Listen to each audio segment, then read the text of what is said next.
Assalamualaikum warahmatullahi wabarakatuh. Alhamdulillah, wassalatu wassalamu ala rasulillahil karim wa ala alihi wa sahbihi wa man wala, amma ba'd. Alhamdulillah, puji syukur mari kita panjatkan kehadirat Allah Subhanahu wa taala yang masih memberikan kesempatan kepada kita semua untuk bisa kembali berjumpa pada pertemuan subuh kali ini di hari Senin 20 Rajab 1443 Hijrah atau bertepatan dengan 21 Februari 2022. Salawat serta salam juga mari kita curahkan kepada junjungan kita, Nabi besar kita, Nabi Muhammad SAW, yang semoga kita semua senantiasa istiqomah di atas sunnahnya dan mendapatkan syafaatnya di hari kiamat kelak. Amin. Selamat datang Mahasantri Mira Institute yang semoga kita semua dirahmati oleh Allah Subhanahu wa taala. Izin kembali mengingatkan bagi teman-teman yang sudah tergabung pada sesi Zoom di subuh kali ini untuk bisa menyesuaikan format namanya seperti format yang sudah ditentukan. Silahkan dicek kembali pada layar teman-teman sekalian. Agar tim admin bisa memastikan bahwa teman-teman adalah mahasantri di Mira Institute dan tim admin bisa memberikan akses kepada teman-teman sekalian untuk bisa join di sesi Zoom pada pertemuan subuh kali ini. Dan bagi teman-teman yang sudah tergabung, kami himbau untuk senantiasa mengaktifkan kameranya agar kita bisa saling mengenal dan bisa saling mendoakan antara satu dengan yang lainnya. Sebelum kita masuk ke sesi utama, izinkan kami untuk senantiasa saling mengingatkan, menjaga adab-adab kita dalam bermajelis. Silahkan ikhlaskan hati kita, luruskan niat kita hanya untuk mencari ridha Allah Subhanahu wa taala. Fokus dalam menyimak kajian yang akan disampaikan. Gunakan pakaian yang terbaik, pakaian yang sopan, yang sesuai dengan syariat, duduk yang baik, tidak sambil rebahan dan tidak sambil makan. Silakan siapkan buku dan juga alat tulisnya, catat setiap materi yang akan disampaikan. Semoga dengan kita memperhatikan adab-adab kita dalam bermajelis, Allah turunkan keberkahan dan Allah mudahkan kita untuk bisa memahami dan juga mengamalkannya dalam kehidupan kita sehari-hari. Insya Allah sesaat lagi kajian akan kita mulai. Untuk itu, mari kita persiapkan hati kita, pikiran kita. Semoga apa yang disampaikan pada pertemuan subuh kali ini menjadi ilmu yang bermanfaat untuk kita semua. Amin. Terima kasih atas perhatiannya. Assalamualaikum warahmatullahi wabarakatuh.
Bismillahirrahmanirrahim.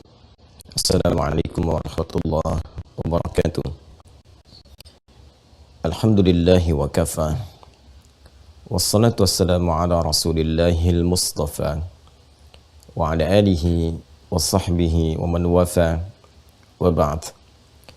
Faya ahbaballahi wa ahbaba rasulihi sallallahu alaihi wasallam, usi nafsi wa iyyakum bitaqwallahi faqad fazal muttaqun fala tamutunna illa wa antum muslimun. Faqala ta'ala ya ayyuhalladzina amanu taqullaha haqqa tuqatih wa la tamutunna illa wa antum muslimun. Saudara-saudariku, berbahagia, bersyukur pada Allah Subhanahu wa taala. Alhamdulillah kita masih diberikan kesempatan untuk beraktivitas. Semoga seluruh aktivitas kita, baik yang telah berlalu, tengah kita kerjakan ataupun yang kita rencanakan, seluruhnya diridhai oleh Allah Subhanahu wa taala. Semoga saudara-saudari kita yang berkehidupan sampai detik ini dimanapun yang berada namun belum beriman, diberikan kekuatan untuk beriman, bersyahadat sebelum wafat dan kembali kepada Allah Subhanahu wa taala. Pun demikian, semoga para pelaku maksiat diberikan kekuatan untuk bertaubat dan memperbaiki sisa kehidupan lebih baik dibandingkan dengan hari-hari sebelumnya yang telah dilalui.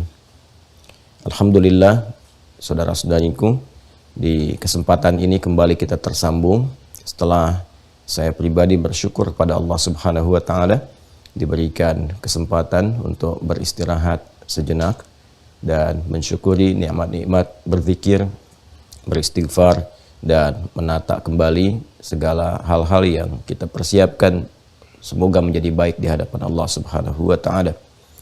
Tadi malam ada salah satu hadis yang sangat menarik saat kami membaca di antara turunan tafsir surah At-Taubah di ayat yang ke-105.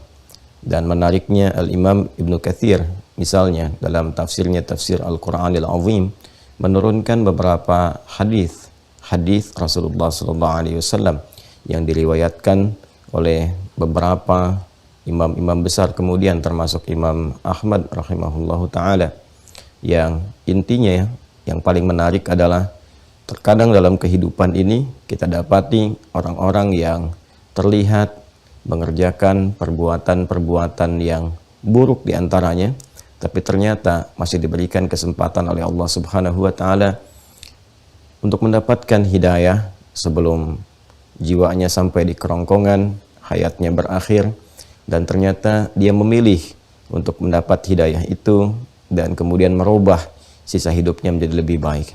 Dan dia dihukumi oleh sementara orang terlihat seperti orang yang nampaknya sudah menjadi ahli keburukan, pantas masuk neraka, tapi ternyata Masya Allah di penghujung hidupnya dia memilih untuk berubah, dan perubahan itulah yang menjadikan dia mendapatkan rahmat Allah Subhanahu wa taala yang mengantarkan dia ke surga.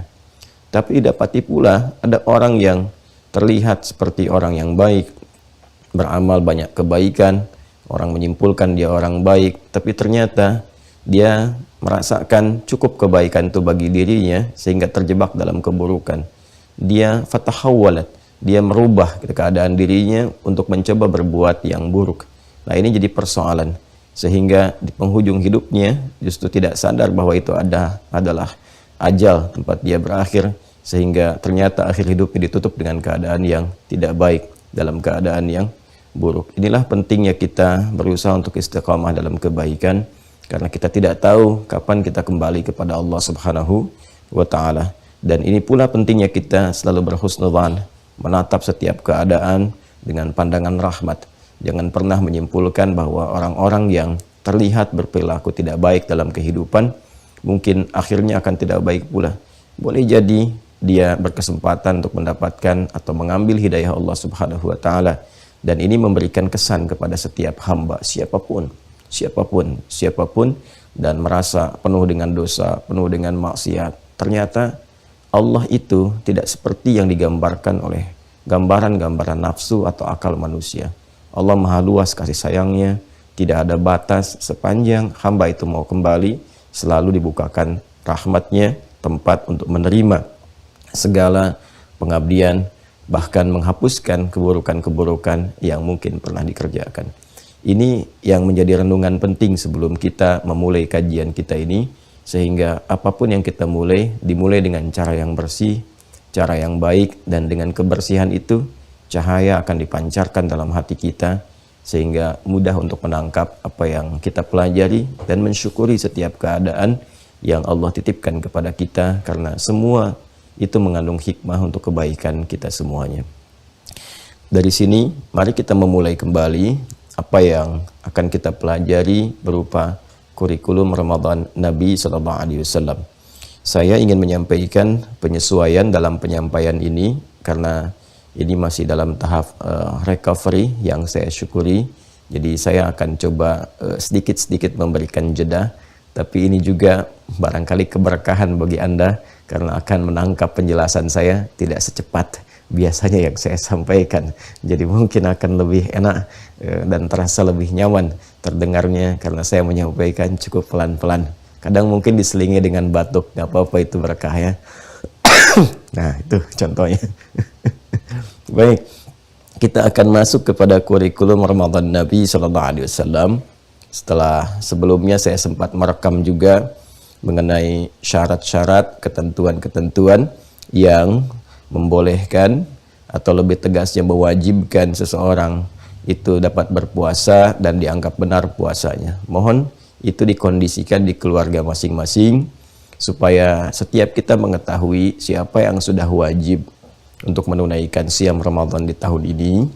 Dan kalau sudah mengetahui dirinya wajib puasa, maka bagaimana kewajiban itu menjadi benar ditunaikan, sah. Jadi dalam Islam itu bukan hanya perkara sudah wajib, tapi apakah kewajiban itu ditunaikan dengan benar atau tidak. Betul, sekarang wajib menunaikan sholat. Bukan sekedar sholat saja, benar nggak sholatnya? Karena nanti dalam wajib itu menggugurkan kewajiban ketika ditunaikan. Dalam benar itu yang nanti hadir 3 hal. Yang satu adalah keberkahan, ya. Saya ulang ya. Yang satu adalah keberkahan, bertambahnya nilai manfaat. Jadi setiap ibadah itu pasti ada manfaatnya untuk hidup kita. Jadi yang butuh kita, bukan Allah. Allah itu berikan untuk kita perintah ibadah, karena itu menjadi kebutuhan kita, yang mengantarkan kita untuk membuka segala jenis kebaikan-kebaikan dalam kehidupan. Saya sering contohkan paling gampang sholat, karena memang sholat kan tiap hari kita kerjakan. Ramadan nunggu setahun sekali, kan? Jadi selalu ada berkah. Berkah itu ziyadatul khair, bertambahnya nilai kebaikan. Ya, jadi kalau kita menunaikan ibadah, itu sudah jelas rumusnya pasti. Ya, pasti rumusnya. Itu selalu always, tidak pernah never. Selalu akan ada kebaikan-kebaikan yang bermanfaat untuk kita. Ziyadatul khair. Ya. Kalau kemudian kita mau gali lebih dalam, ya kita akan temukan kenapa sholat tanha anil fahsya wal munkar. Ternyata sholat itu bisa mencegah perbuatan keji dan mungkar. Kemudian apalagi misalnya, ternyata sholat itu memberikan dampak ketenangan di dalam jiwa, gitu kan? Dan seterusnya. Jadi ini ziyadatul khair, ada pertambahan nilai manfaat, ada kebaikannya. Yang kedua, kewajiban itu bila sifatnya diwajibkan, itu diantara tujuannya adalah memberikan solusi dari permasalahan yang sedang dialami. Nanti ibadah itu punya khasnya masing-masing.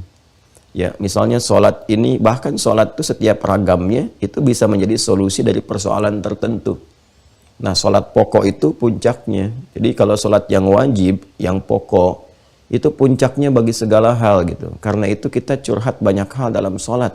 Dipaksa 5 kali itu agar Allah bisa menuntaskan persoalan kita di setiap pergantian waktu dalam sehari. Subuh ke zuhur ke siang, dari pagi, dari subuh ke siang. Siapa yang tidak punya masalah? Setiap orang pasti punya persoalan. Kita datang kepada Allah untuk meminta solusi. Karena itu ketika akan sholat kan panggilannya jelas. Wasna'inu bis-sabri was-salat. Kalau kamu punya masalah, ya sabar dulu, terima, lalu datang kepada Allah minta lewat sholat. Karena itu dalam sholat kita memohon kan, Ya, bahkan dalam duduk di antara dua sujud kan diberikan kalimat umum. Dalam sujud diberikan kebebasan. Dalam suara hati kita bisa memohon. Nanti banyak hal. Seperti juga yang pernah saya ajarkan. Kemarin baru sampai berdiri kan. Nah, jadi ada solusi. Nanti sholat duha untuk masalah spesifik tertentu. Kemudian tahajud untuk masalah tertentu. Tuh. Karena itu penting belajar fikihnya. Dan mengerti hikmahnya supaya bisa menempatkan gitu kan. Sholat apa yang dikerjakan untuk mengatasi persoalan-persoalan dimaksud. Dan sholat itu amalan takwa pertama. Dzalikal kitabu la raiba fi hudal lil muttaqin alladzina yu'minuna bil ghaib wa yuqimunas shalah. Amalan takwa pertama. Sedangkan fungsi takwa itu ketika disampaikan oleh Allah itu menjadi solusi dari berbagai persoalan. Quran surah ke-65 misalnya di akhir ayat kedua itu, wa may yattaqillaha yaj'al lahu makhraja wa may yattaqillaha, siapa yang mampu meningkatkan takwanya kepada Allah, yaj'al lahu makhraja, Allah akan menghadirkan solusi dari setiap persoalan yang mendera kehidupannya. Takwa itu ragamnya banyak, bisa puasa, bisa infak gitu kan, bisa yang pokok tadi sholat. Jadi ternyata itu ada solusi pengentas dari berbagai persoalan kehidupan. Puasa banyak manfaatnya untuk kehidupan kita. Ya, ada keberkahannya dan kita merasakan sendiri. Ya, kemudian solusi juga banyak persoalan bisa dientaskan dengan puasa. Makanya nanti ada yang pokok Ramadan, ada yang sunnah-sunnah Senin, Kamis, Ayyamul Bid dan sebagainya. Ada yang puasa Daud misalnya, ya, ada yang puasa bulan Hurum seperti Rajab sekarang. Nah, itu nanti ada manfaat-manfaatnya. Jadi manfaat, pengentas solusi. Yang ketiga adalah pengumpul pahala, bekal untuk pulang ke akhirat. Ya. Jadi yang pertama ziyadatul khair, pertambahan keberkahan, manfaat.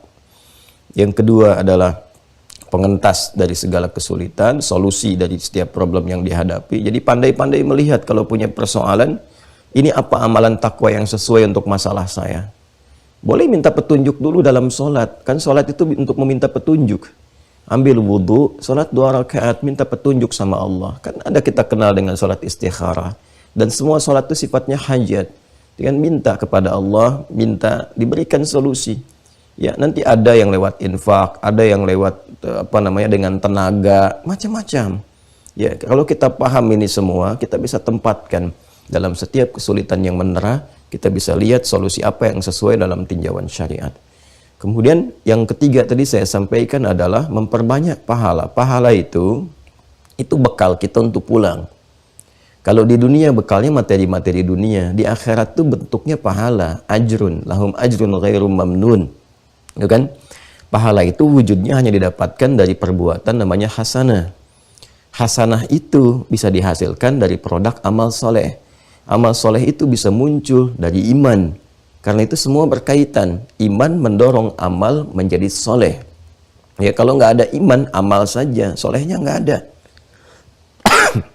Jadi iman itu yang menjadikan amal menjadi soleh. Dikerjakan karena Allah, baru ada sifat soleh.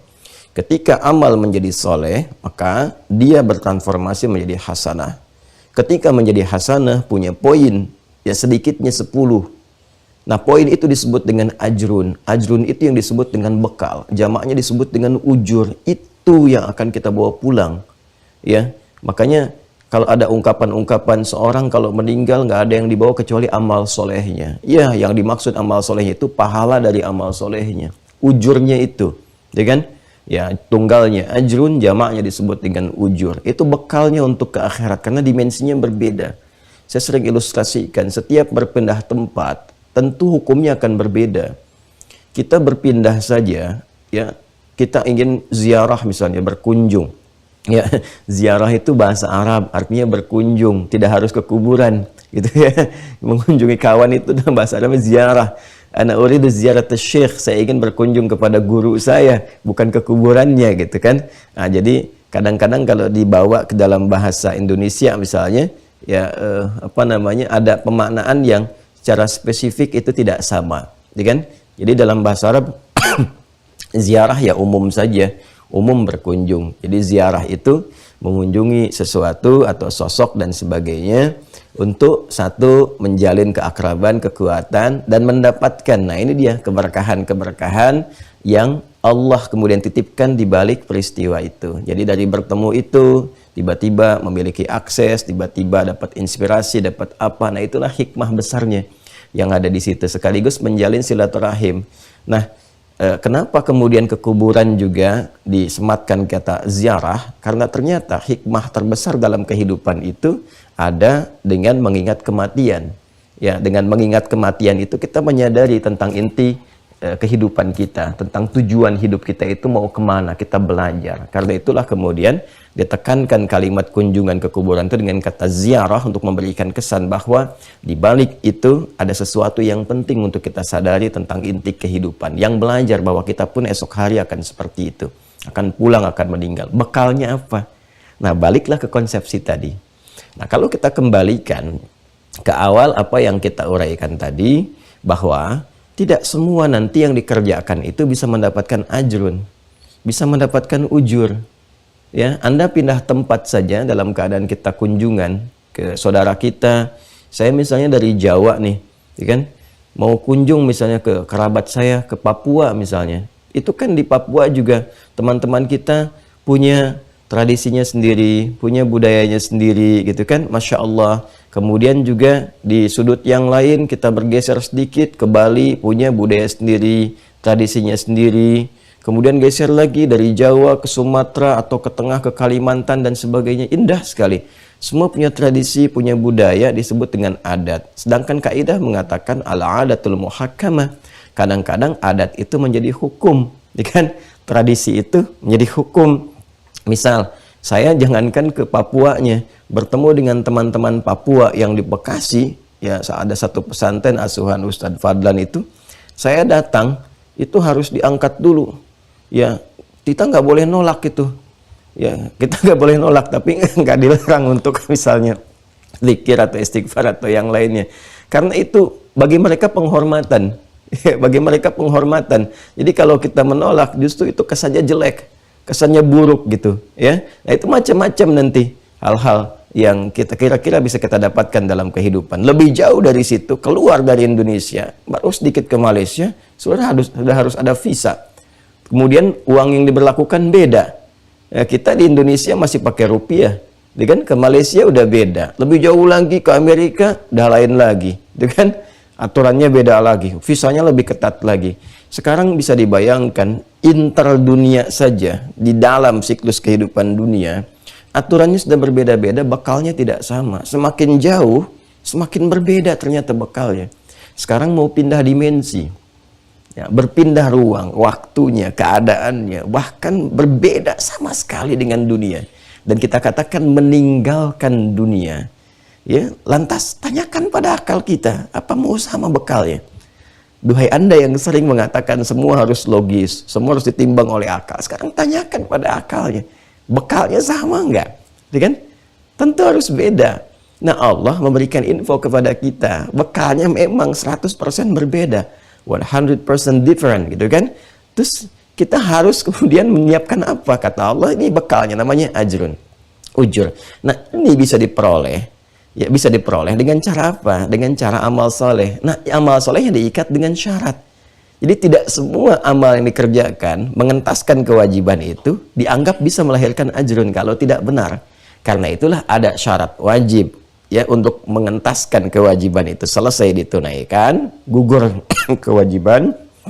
Tapi kalau nggak benar, pahala nggak dapat, ya kan? Pahala nggak dapat. Kemudian apalagi misalnya keberkahan tadi nggak dapat. Apalagi manfaat tadi nggak dapat. Jadi tiga ini nggak dapat. Yang ada hanya menggugurkan kewajiban. Karena itu mesti kita lihat wajibnya. Oke, ini sudah dapat. Alhamdulillah. Benarnya harus dipastikan benar. Karena itu pelajari ya semua ibadah kita, khususnya Ramadan nanti yang akan datang, ya kan? Insya Allah semoga Allah sampaikan kita kepada momentum itu. Pelajari dari sekarang. Oh, ini saya harus benar. Ini syaratnya, ini ketentuannya. Jadi ketika masuk, insya Allah kewajiban yang sudah melekat pada diri kita mulai tahun ini harus lebih bagus ditunaikan dibandingkan dengan tahun-tahun yang sebelumnya. Nah, ini teman-teman sekalian, kalau sudah paham ini, mari kita berpindah.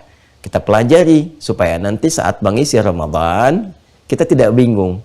Oh, saya mau benar, tapi ngisinya bagaimana? Nah, inilah kita keluarkanlah kemudian bagaimana kurikulum Nabi Sallallahu Alaihi Wasallam yang diisyaratkan kepada kita untuk disiapkan sebelum memasuki momentum Ramadan itu, sehingga ketika Ramadan sudah kita masuki, kita sudah siap kemudian menunaikan agenda-agenda yang telah kita hadirkan sebelumnya. Baik, Bismillahirrahmanirrahim. Memulai dengan Quran surah kedua ayat 187. Alhamdulillah. Saya sudah minta izin di awal ya untuk diselingi dengan batuk.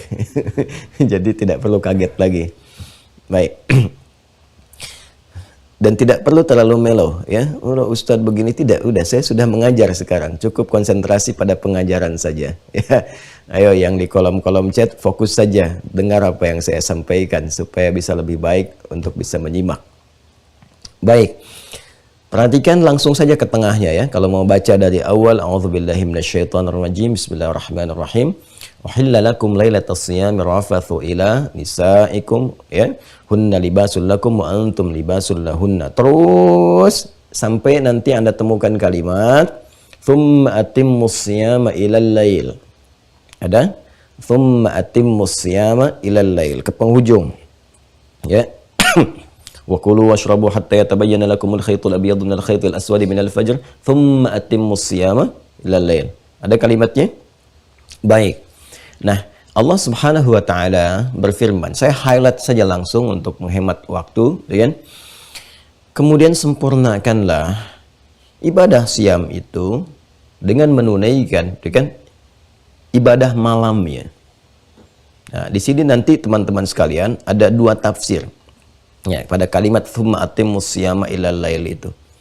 Yang pertama yang dimaksudkan adalah ibadah puasa dari fajar sampai dengan muqaddimatul lail. Jadi maksud kalimat ilal lail ini ila muqaddimatil lail. Sempurnakan ibadah siam yang dimulai dari fajar ini ya, jangan sampai batal dengan mengerjakan yang membatalkan atau rusak karena mengerjakan yang merusak. Nanti kita pelajari apa yang membatalkan, apa yang merusak. Biasanya tidak sedikit ada yang terjebak pada yang merusak ya, pada yang membatalkan dia tahu ini minum misalnya membatalkan, makan membatalkan, berhubungan seksual membatalkan, dia tahu itu. Tapi ada juga sementara kalangan yang belum mengetahui pada yang merusak dan dampaknya besar ya. Magnitudenya itu menggoyang amalnya itu tinggi, bahkan kalau semakin kencang kan gempanya bisa menghancurkan. Nah, itu yang berbahaya ya. Nah, pada yang merusak ini yang penting kita garis bawahi ya untuk dipelajari sehingga bisa ditinggalkan. Sempurnakan ibadah puasa itu dengan menyempurnakan amalan, diisi amalnya, jauhkan dari yang merusak, jauhkan yang membatalkan, ilal lail, yakni ila muqaddimatil lail. Ya, Nabi langsung mempraktikkan lail itu nanti dimulainya dari isya. Ya, muqaddimahnya dari maghrib. Jadi ila, dengan ila isni pengantar kepada muqaddimatul lail, kepada mula malam, untuk mula mengantarkan kepada malam. Itu yang dimaksud maghrib. Dari mana taunya itu? Dari praktek Nabi. Ya, karena nggak pernah tercatat dalam sejarah Nabi buka puasanya isya. Karena itu saya sering katakan jangan terlampau soleh. Kan ukuran kesolehan itu puncaknya ada pada pribadi Rasulullah SAW. Nabi sering katakan saya orang paling takwa, kata Nabi, di antara kalian. Jadi mulai fajar berhenti saat maghrib. Ini penting saya sampaikan ya, karena nanti ada kalangan kelompok tertentu itu buka puasanya isya. Ya, cukup sampai maghrib karena Nabi pun buka puasanya sampai dengan maghrib. Ya, nanti ada di sekte Syiah itu bukannya isya. Ya, ada satu di bagian sekte Syiah bukanya sampai ke isya gitu ya. Jadi cukup batasi sampai apa? Sampai maghrib. Nah, ini tafsir yang pertama untuk menunjukkan amalan siang. Nah, tafsir yang kedua adalah thumma atimmus siyam ilal lail. Ini menunjukkan isyarat paket ibadah puasa yang ternyata bukan hanya puasanya di siang hari dilakukan, tapi ada paket ibadah malam juga yang harus disempurnakan. Nah, memang kalau malamnya ini nggak dikerjakan ibadahnya, puasanya nggak batal. Cuman nggak sempurna Ramadannya. Ingat ya, nggak sempurna apa? Ramadannya. Kenapa? Karena redaksi ayatnya mengatakan tsumma atimmus syiyam, kemudian sempurnakan. Ya, kemudian apa? Sempurnakan. Jadi kalaupun kemudian kita puasa fajar mulai hari pertama dari mulai subuh sampai dengan apa? Maghrib. Puasa nih, tapi malamnya nggak menunaikan ibadahnya. Ya, ada ibadah-ibadah pokok di malam hari yang ditujukan oleh Allah untuk menyempurnakan Ramadan itu, dan itu memberikan kekuatan untuk ibadah siangnya. Lalu nggak dikerjakan, puasanya nggak batal, cuman Ramadannya nggak sempurna. Jelas ya? Ramadannya tidak sempurna. Jadi secara singkatnya, ternyata Ramadan itu satu paket ibadahnya. Paket siang, paket malam. Karena itu, karunianya pun satu paket. Rahmatnya satu paket. Maghfirahnya satu paket. Siang dan malam. Dan nanti nafas hadisnya pun redaksinya itu satu paket. Jadi nanti ada man shoma Ramadhana, ada man qama Ramadhana. Dan ada yang siang, ada yang malam. Nah, ini pembuka awal yang ingin saya sampaikan, bahwa amalan Ramadan itu jangan hanya dioptimalkan untuk mengisi siang harinya saja atau memburu malam harinya saja. Ternyata siang malamnya pun 24 jam secara penuh itu terdapat kemuliaan di dalamnya. Bismillah. Ya. Jadi amalan Ramadan itu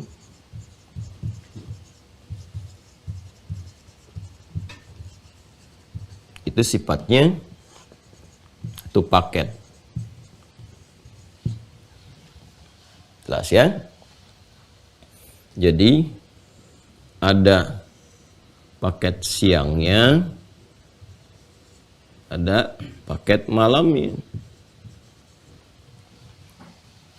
Jelas ya? Ada yang dilakukan di siang harinya, ada yang dilakukan di malam harinya. Amalan yang siang itu nanti akan memberikan juga support, kekuatan ya kepada roh kita untuk menyiapkan di amalan malam. Jadi kalau orang bagus amal siangnya, malamnya pasti semangat. Sebaliknya, amalan malam itu juga akan mensupport amalan siang. Jadi saling menyempurnakan. Orang yang bagus amalan malamnya, itu cenderung akan bagus amalan siangnya. Kalau tidak percaya silahkan nanti cek saat Ramadan itu. Kalau malamnya kita semangat, pasti siangnya bagus puasanya. Kalau siangnya bagus, malamnya pasti semangat lagi. Ya, ini akan beriringan. Kalau salah satu tidak seimbang, pasti akan berpengaruh kepada yang lainnya. Nah, sekarang pertanyaannya, apa paket amalan di siang itu? Apa paket amalan di malam hari itu? Nah, ini yang coba kemudian kita lacak dari perjalanan praktek Nabi SAW yang kita harapkan dalam pertemuan ini itu menjadi kurikulum kita, menjadi agenda kita yang berdasarkan pada tuntunan Nabi, ya kan? Kurikulum Nabawi terkait dengan Ramadan, atau kita katakan kurikulum Ramadan Nabi. Jelas ya? Nah, maksud saya, kalau kita bisa keluarkan sekarang ini, ya sebelum Ramadannya tiba, nanti saat Ramadan tidak bingung. Kita tahu nanti siang apa yang kita lakukan, malam apa yang kita kerjakan. Jelas ya? Baik. Yuk kita pelan-pelan kemudian turunkan. Secara umumnya, ini kan dibagi dua. Siang dengan malam. Yuk kita ambil yang dasarnya dulu ya. Ini belum masuk kurikulum ya. Baru kita lihat keterangan di Al-Qur'annya dulu. Untuk siang, tambah juga dengan tafsir hadisnya dulu ya. Kalau siang kan matahari terang ya. Nah kadang-kadang saking terangnya, kadang kalau kita tulis apa kurang tampak. Jadi ganti spidol. Bismillah. Siang jelas, ini yang dimulai dengan puasa siamnya. Nah, siamnya ada di siang hari. Ya. Kan? Siang siam, ini kan ya, siang siam. Jadi siamnya ada di siang. Siangnya inilah kemudian kita menunaikan ibadah siam. Waktunya nanti dari mulai fajar sampai dengan maghrib.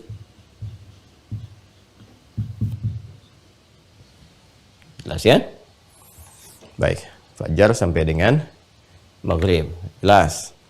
Ini juga sudah kita dapati di Quran surah kedua tadi ayat 187. Wa kulu washrabu hatta yatabayyana lakumul khaytul abyadu minal khaytil aswadi minal fajr. Ini kan? Thumma atimmus siyama ilal lail, berlanjut terus, kan? Terus, nah ini mencakup sampai penyempurnanya. Jadi sempurnakan ini terus ya puasanya sampai ke maghrib, sampai nanti sempurnakan paketnya ya sampai dengan paket malam. Nah, ini malamnya nih.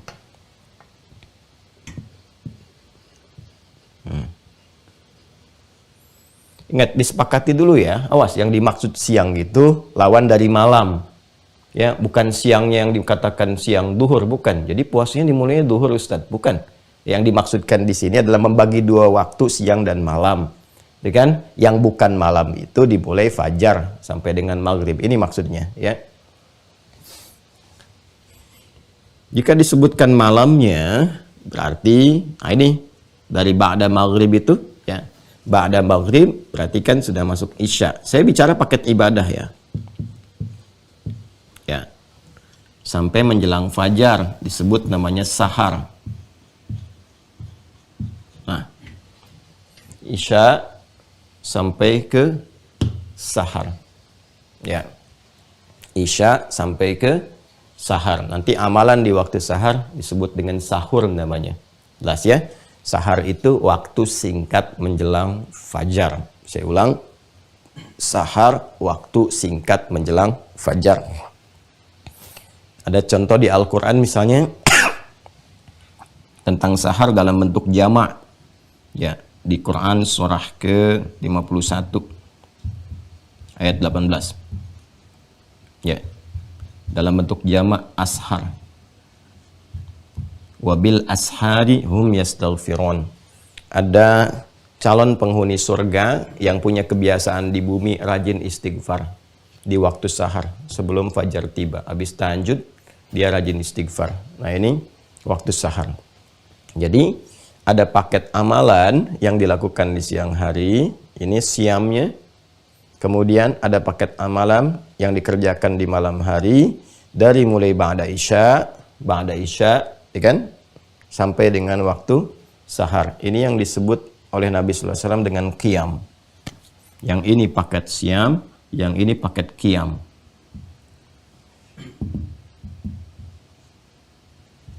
Qiyam. Ulang ya. Yang ini paket siam, yang ini paket apa? Qiyam.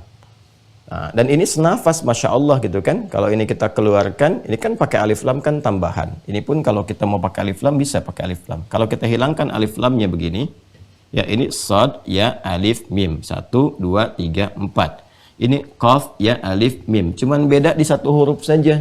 Yang ini sad, yang ini qaf.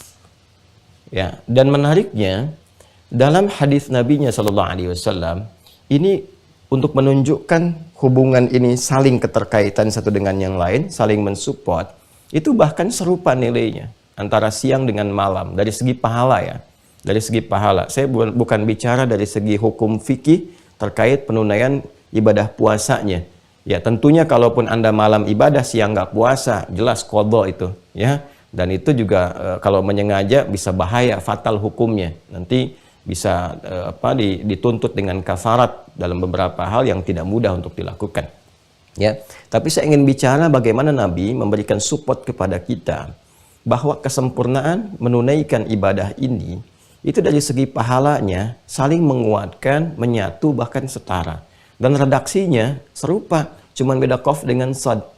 Di sini man shoma ramadhana imanan wa ihtisaban ghufira lahu ma taqaddama min dhanbi. Pakai sad. Di sini pakai qaf. Man qama ramadhana imanan wa ihtisaban ghufira lahu ma taqaddama min dhanbi.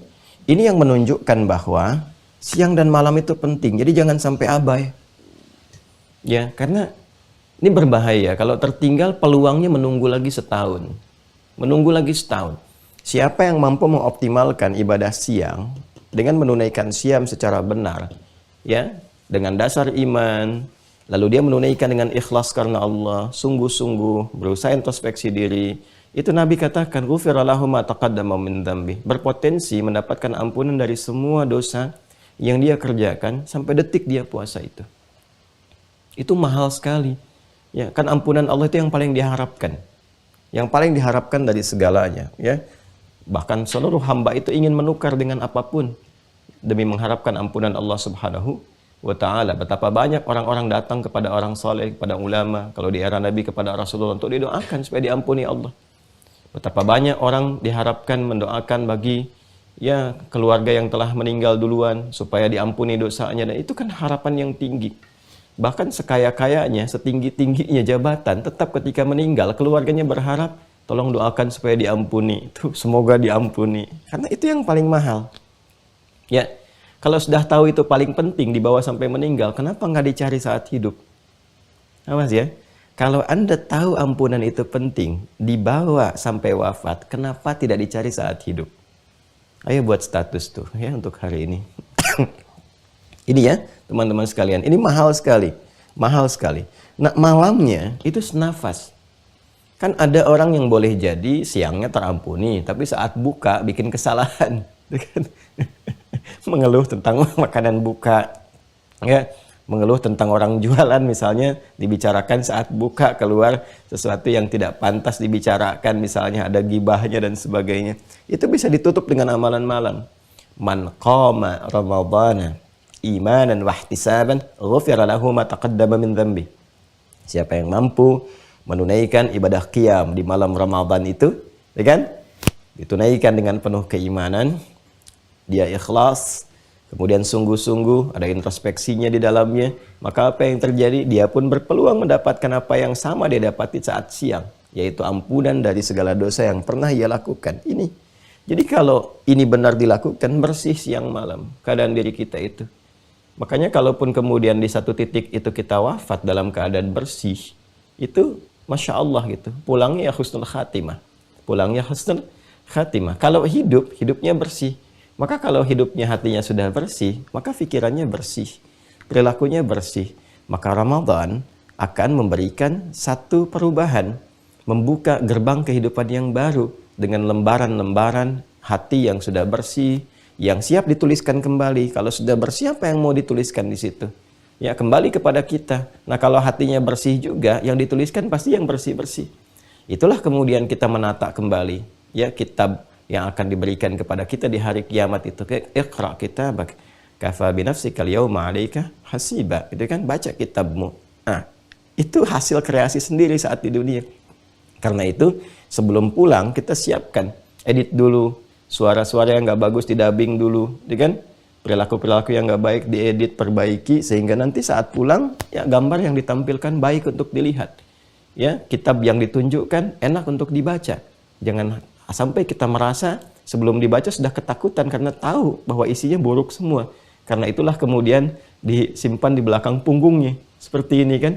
Ya, di belakang punggung kan, kalau itu kan ilustrasi yang sangat indah sekali kalau digambarkan dalam kehidupan kita. Kalau orang nggak mau tahu, Anda sembunyikan di belakang kan, seperti ini, ya kan? Ya kan? Nah, itu Allah sudah langsung berikan tanda. Orang-orang yang dalam kehidupannya itu buruk, dia langsung diberikan di belakang punggungnya, karena memang secara fitnah nggak mau tunjukkan. Tapi keluar di lisannya kalimat, wayad'u thubura, celaka, celaka, celaka. Yang lain happy, kita pegang tangan kanan kan, insya Allah. Bahkan ada yang langsung menuju kepada nilai-nilai kebaikan. Nah, ini ternyata ini pengantar yang sangat indah gitu. Nah, kita harus keluarkan dalam siam itu ada apa yang harus dilakukan, dalam qiyam itu ya, dalam malam saat qiyam itu seperti apa amalan-amalan yang mengiringinya. Ini yang coba kita keluarkan menjadi kurikulum itu. Nah, ya, kalau siam dengan qiyam kita sudah tahu, tinggal kita pelajari bagaimana cara qiyamnya, cara siamnya. Cuma mengisi ini di dua waktu ini apa saja yang diisyaratkan oleh Nabi Sallallahu Alaihi Wasallam kepada kita seluruhnya. Apa yang sering Nabi lakukan itu kan? Nah, ini coba kita keluarkan. 1, 2, 3, 4, 5 yang pokok. Pelan-pelan ya. Teman-teman yang sudah terhubung dengan Mira dan Anda mendapati buku makna ayat puasa, ini sudah saya tuliskan juga di sini ya. Coba dicek ya di halaman pembuka itu untuk menyesuaikan. Kalau tidak ada ini, nanti saya coba minta koreksi karena harusnya ada. Sudah saya siapkan sebelum teman-teman juga mendapati itu. Ya. Jadi kalau kita, nah ini ya, sudah Anda dapati di halaman ke-15 ya. Halaman ke-15. Sudah? Itu ada 1, kemudian halaman ke-16, 2 dan 3. Kemudian halaman ke-17-nya 4 dan 5. Ada? Tuh, sudah ya? Betul kan 5 ya? 5 poin yang sudah saya sampaikan. Yuk menu-menunya. Baik, teman-teman yang belum mendapati ini, Anda boleh juga mencatat supaya nanti bisa sama hadir di sini. Nanti saya coba bacakan di sini. Setelah itu saya uraikan ya untuk memudahkan. 1, ini saya bacakan yang umum dulu ya. Nanti tempatnya apakah di siang atau di malam nanti kita turunkan. Memperbanyak interaksi dengan Al-Quran. Memperbanyak interaksi dengan Al-Quran. 1. Baik, nanti kita turunkan detailnya seperti apa sih memperbanyak interaksi dengan Al-Quran itu ya. Kedua, menggiatkan sedekah. Menggiatkan sedekah. Dalam kurung infak ya. Dalam kurung infak. Ya, kurung tutup supaya nggak lepas. Baik, menggiatkan sedekah dalam kurung apa? Infak ya. Ini sudah saya jelaskan di sini, tapi di sini saya tidak berikan keterangan infak. Karena nanti begini, kalau sedekah, ya itu kan bahasa Indonesia ya. Bahasa Arabnya kan sodakah. Sodakah itu nama umum bagi seluruh amal soleh. Setiap kebaikan yang dilakukan itu namanya sodakah. Ya, dalam fikih disebut begini, kullu ma'rufin sodakah. Semua jenis kebaikan yang dilakukan itu sodakah namanya. Ya. Sedekah itu asalnya dari kata sedekah, sod, dal, kaf. Menunjuk pada sesuatu yang benar atau membuktikan kebenaran. Saya ulang ya. Setiap ada sod, dal, dan kaf, itu maknanya menunjuk pada sesuatu yang benar atau membuktikan satu kebenaran. Kenapa sedekah disebut dengan sedekah? Atau kenapa amal yang baik itu disebut dengan sedekah? Karena amalan itu membuktikan kebenaran iman yang ada dalam diri kita. Kan pembuktian iman itu kan lewat amal. Masih ingat waktu belajar akidah? Ya kan? Al-imanu, al-islamu, iman wa amal. Ya kan? Iman itu pembuktiannya lewat amal. Islam itu sinerginya adalah iman dan apa? Amal. Illalladzina amanu wa amilus solihat. Ketika seseorang beramal, berarti dia membuktikan kebenaran imannya. Dia yakin dengan imannya, karena itu dia buktikan. Ya, wujudnya apa? Sholat misalnya. Nggak mungkin ada orang mau sholat kalau nggak beriman. Ya kan? Puasa Ramadan kita kerjakan karena apa? Panggilan iman. Karena itu dipanggilnya dengan imannya. Ya ayyuhalladzina amanu. Ya kan? Zakat kita keluarkan. Kenapa? Karena ada perintah dari iman. Lewat iman itu minta dibuktikan. Karena itu semua amalan ini, itu nama umumnya disebut sedekah namanya. Zakat pun disebut sedekah dalam Al-Quran. Ya, ketika dikeluarkan, diambil khudz min amwalihim sedekah. Ya, tutahhiruhum wa tuzakkihim biha. Ketika dikeluarkan pun disebut sedekah. Malah bentuknya dijama'. Quran surah 9 itu kan, ayat ke-60. Innamas sadaqatu lil fuqara. Ya, itu dijamakkan untuk memberikan kesan kalau harta itu dikeluarkan, manfaatnya bisa banyak. Ya. Nah, ini kenapa disebut dengan sedekah? Sekali lagi, untuk memberikan kesan bahwa semua amal itu hakikatnya pembuktian kebenaran iman yang dipeluk, yang dimiliki. Jelas sampai sini? Baik ya, jadi kalau ada sedekah, itu dalam bahasa Arab atau dalam bahasa syariat tidak harus dimaknai dengan materi berupa uang, tidak. Tapi semua jenis kebaikan yang dikerjakan. Mau sholat, haji, infak, macam-macam. Ya. Tapi kalau di sini yang dimaksudkan menggiatkan sedekah, ya kan? Sedekah Sifatnya yang dimaksud infak. Infak itu pemberian yang berwujud materi. Saya ulang ya. Pemberian yang berwujud apa? Materi. Baik. Nanti saya detilkan. Kan ini baru umum. Ya kan? Satu, memperbanyak interaksi dengan Al-Quran. Yang kedua, menggiatkan sedekah dalam kurung infak. Atau pemberian berwujud materi. Nanti kita jelaskan. Yang ketiga, nah ini. Banyak menebar kebaikan secara umum. Kalau yang tadi spesifik nanti infak. Kalau yang ini banyak menebar kebaikan secara umum. Sudah? Keempat, memperbanyak doa. Dan nanti ada rahasia yang ingin saya bagi. Ya, ini di antara kita saja ya. Tapi di live kan supaya orang lain tahu juga. Baik. Memperbanyak doa, nanti ada rahasia. Dan ini mahal sekali. Dan Allah hanya berikan bagi orang puasa. Ya, baik puasa sunnah, apalagi puasa wajib. Saya katakan baik puasa sunnah, apalagi puasa wajib.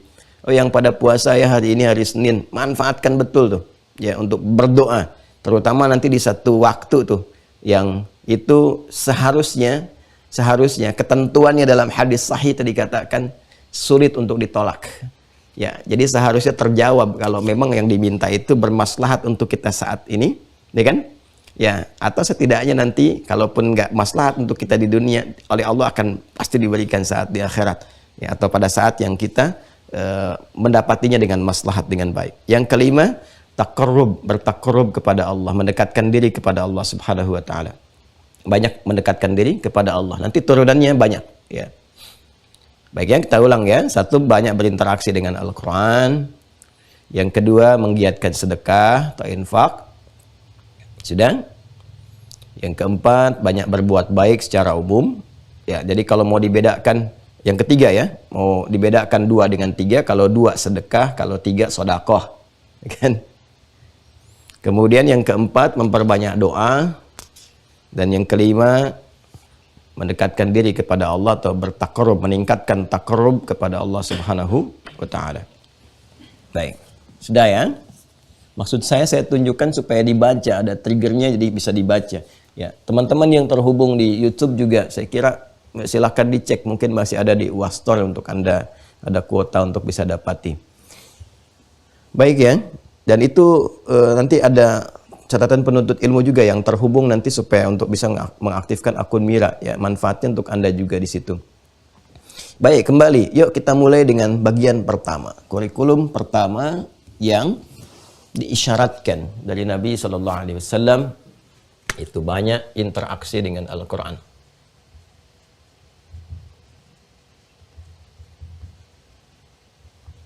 Ya.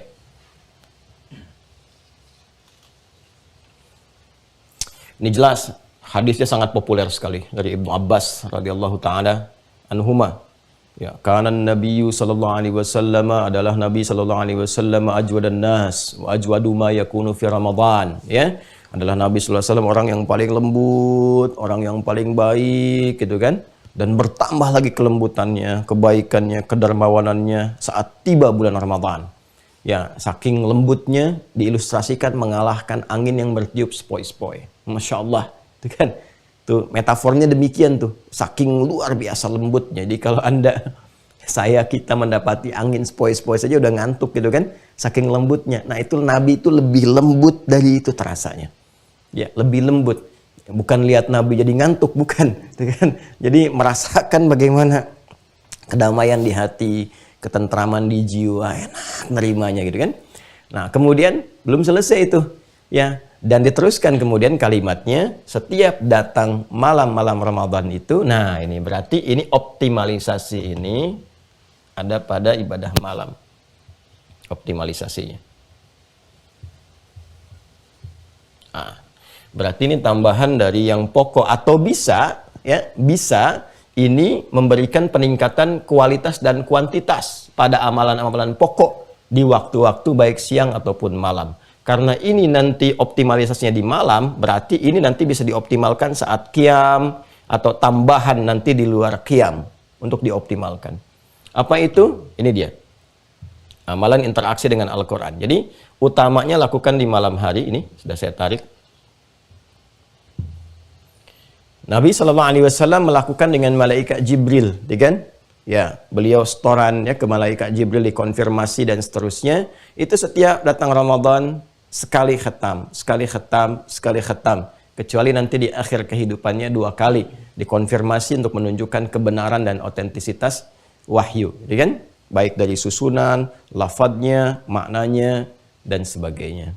Nah, teman-teman sekalian, ini menjadi isyarat kepada kita bahwa interaksi dengan Al-Quran di hari-hari Ramadan, di bulan Ramadan itu menjadi bagian tak terpisahkan. Bahkan di episode yang lalu, saya pernah sampaikan bahwa Ramadan itu bahkan disebut sendiri ya oleh para ulama itu dengan bulannya Al-Quran, mengambil isyarat dari Al-Quran surah kedua ayat 185. Syahrul Ramadan alladzi unzila fihil Quran. Di bulan Ramadan itu, itulah yang kita diperintahkan untuk puasa, bulan turunnya Al-Quran. Bahkan keberkahan malamnya Ramadan, bulannya Ramadan, itu diantara keberkahannya karena Al-Quran. Ya, karena Al-Quran.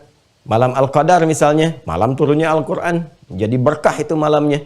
Ya kan? Inna anzalnahu fi lailatul qadar. Ya kan? Karena keberkahan Al-Quran kan diturunkan, jadi malamnya berkah, malam Al-Qadar. Jadi, ini sangat menarik teman-teman sekalian.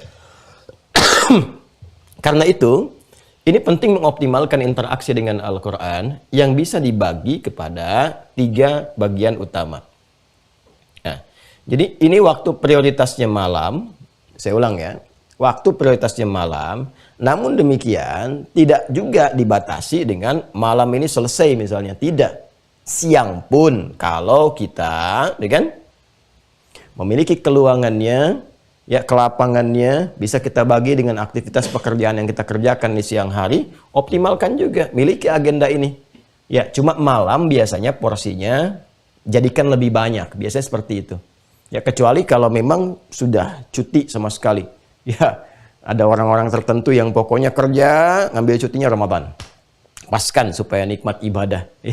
Ya, bahkan kalau nanti, oh ya pas nyambung nih, ya ada salah satu keluarga itu yang Masya Allah ya, di salah satu keluarga di Timur Tengah itu suaminya mengatur, ya suaminya mengatur supaya pas dapat cuti Ramadan, demi apa? Demi keinginan menghafal Quran, menghafal Quran. Ya, jadi cerita sama istrinya, wah aku tahun ini pengen ngambil cuti semuanya, aku kerjakan kerja, doain ya, bahasa kita lah supaya sehat, nanti Ramadan aku ambil cuti, supaya bisa menghafal Quran saat Ramadan. Itu mulia sekali, Masya Allah. Ya kan? Nah, lalu ketika tiba Ramadan itu, dia ambil cuti, dia yang tikaf sebagainya, dan pulang, Masya Allah, disambut oleh istri, begitu selesai itu kan, senang, bahagia, dapat 3 juz. Ya, ini tidak menduga kan, selama ini kemana aja. Ternyata memanfaatkan itikaf itu dapat 3 juz, ternyata Allah mudahkan, terus dia di situ lebih semangat lagi. Tanpa dia sadar, ternyata istrinya pun terpacu juga. Begitu suaminya nyampaikan kepada istrinya, pengen maksimalkan Quran, istrinya juga maksimalkan juga. Padahal anak-anaknya masih kecil, ada yang sambil diberikan ASI dan sebagainya. Jadi begitu suami pulang hafal 3 juz, istrinya diam-diam hafal 30 juz. Gitu. Karena memang ada keberkahan di Ramadan ini. Beda ini, beda. Ada akselerasi nanti, baik dari hafalan, peningkatan bacaan, ataupun pengkajian. Nah, ini teman-teman sekalian bisa kita bagi dengan 3 hal. 1, qiraat, memperbanyak bacaan. Ya. 2, tilawah, memfokuskan pada kajian. Misalnya tematik, mau bahas surat apa, atau topik apa gitu kan. Nanti kita turunkan. Kemudian tahfidz atau hifdz, hafalan. Hafalan. Ini qiraat, bacaan. Ya, jadi nanti di antara ahli Quran yang menjadikan momentum Ramadan untuk memperbanyak interaksi dengan Al-Quran, itu ada, boleh jadi yang memilih untuk memperbanyak bacaan. Masya Allah. Saya sering amati, biasanya banyak dari alhamdulillah tuh kalangan ibu-ibu muslimah ya, itu bagus sekali tuh. Yang saat Ramadan malam-malam tuh udah kumpul ya, malam-malamnya tadarus, itu kan baca demi mendapatkan memperbanyak bacaan ini. Ya, siangnya bahkan ada yang kumpul lagi ya untuk mendapatkan kajian dan seterusnya ini. Ya, poinnya adalah bagaimana memperbanyak. Syukur-syukur kalau kita bisa mendapatkan target standar seperti yang Nabi berikan kepada kita, yaitu bisa khatam. Ya, khatam selama Ramadan. Jadi kalau misalnya ada 30 hari, ya kita bisa optimalkan setiap satu harinya, misalnya bisa dapatkan 1 juz kan. Nah, silahkan dimaksimalkan. Kalau mau kita lebih ringan kan, tapi Ramadan itu akan berbeda. Malam tuh usahakan yang paling bisa dimaksimalkan. Ya, kalau mau dibagi misalnya komposisinya, ya taruhlah di sini kalau 1 juz kan setengah-setengah kadang tidak imbang karena malamnya kan lebih longgar. Ya, silahkan misalnya diambil 2/3-nya di malam hari, 1/3-nya di siang harinya. Ya kan? Kalau di hari-hari normal saya suka mengajarkannya atau men-share ya dari apa yang guru kami ajarkan itu dibagi waktu sholat. Kalau waktu-waktu sholat itu di 5 pokok, ya kan? Subuh misalnya, zuhur, asar, maghrib, isya. Ya kan? 1 juz itu dibagi aja ke sini. Ini lebih ringan kok, Bapak Ibu sekalian. Ringan sekali. Saya ambil contoh misalnya juz pertama saja ya, juz 1. Taruhlah dari Al-Fatihah sampai dengan Al-Baqarah ayat 141. 141. Ya kan?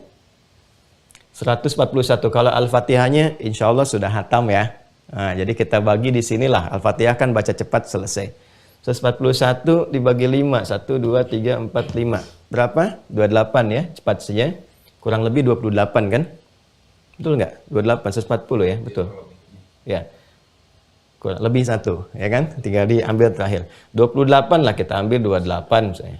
28, 28, 28, 28, saya sini 29 terakhir 1. Jadi kan? Baik, yuk pelan-pelan ya. Pelan-pelan. Sekarang perhatikan baik-baik.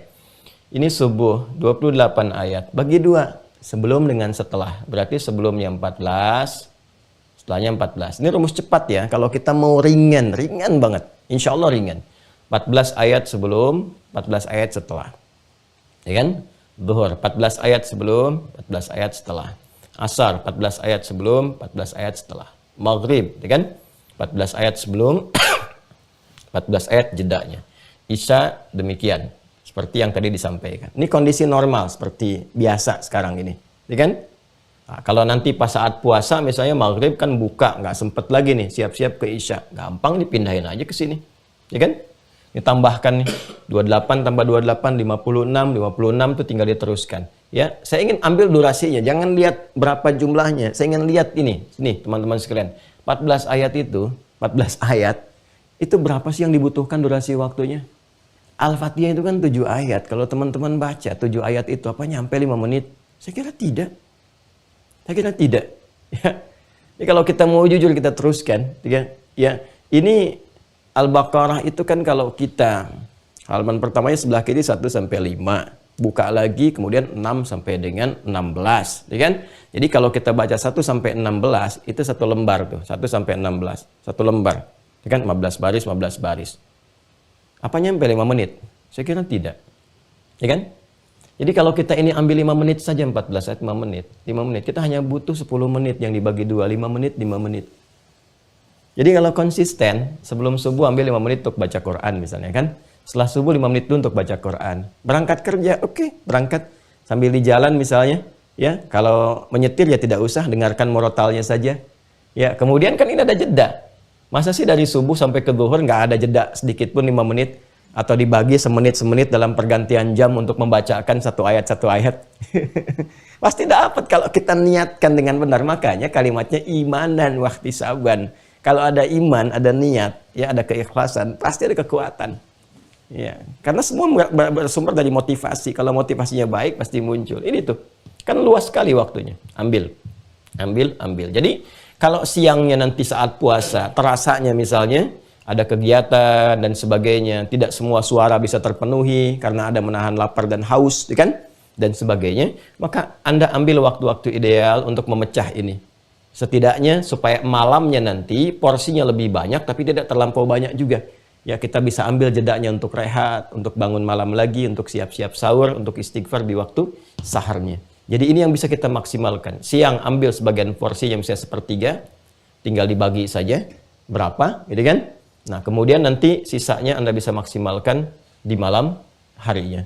Jikalau Anda ambil misalnya di sini, taruhlah Anda ambil 40 ayat, nanti ya, malamnya Anda 100-nya maksimalkan dari 141 itu, ya kan?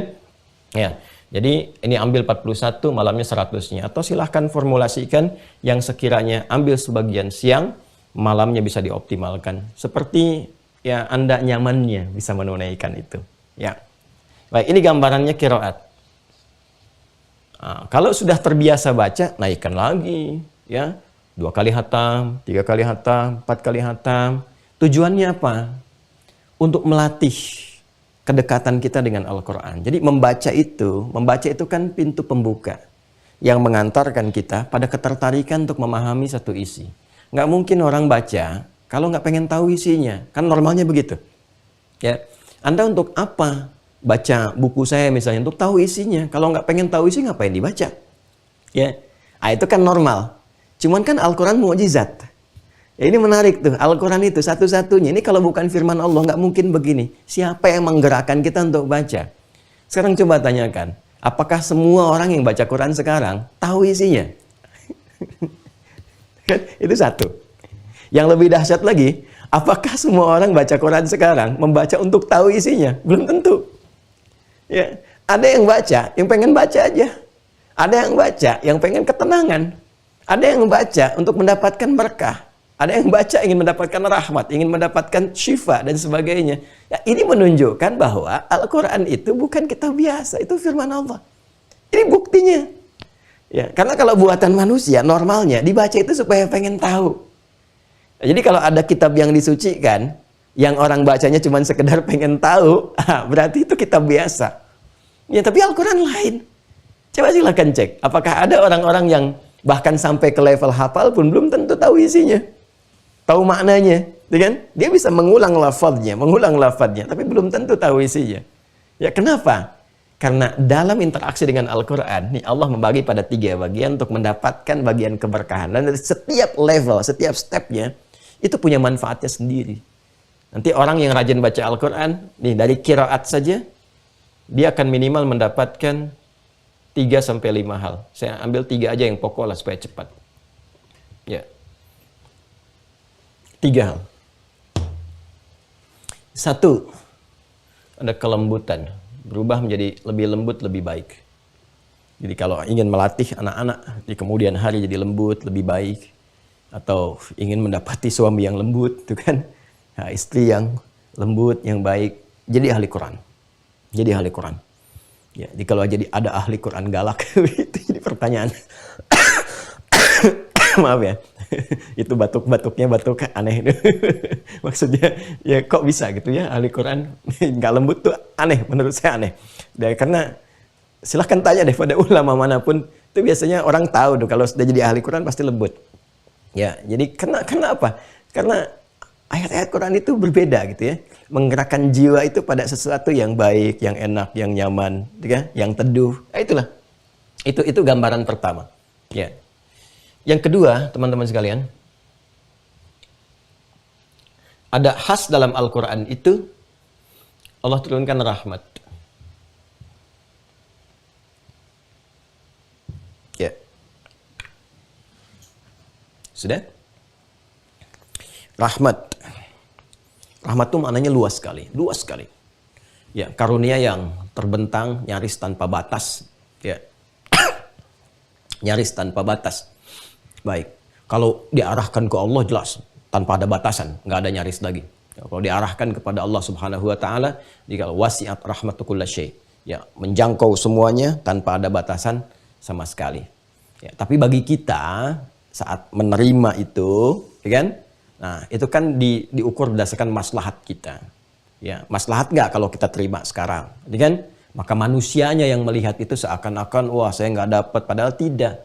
Dari Allah nggak ada batasnya. Cuman keadaan kita punya keterbatasan dari apa yang kita minta. Karena itu Allah hanya mengabulkan apa yang kita butuhkan, bukan apa yang kita inginkan.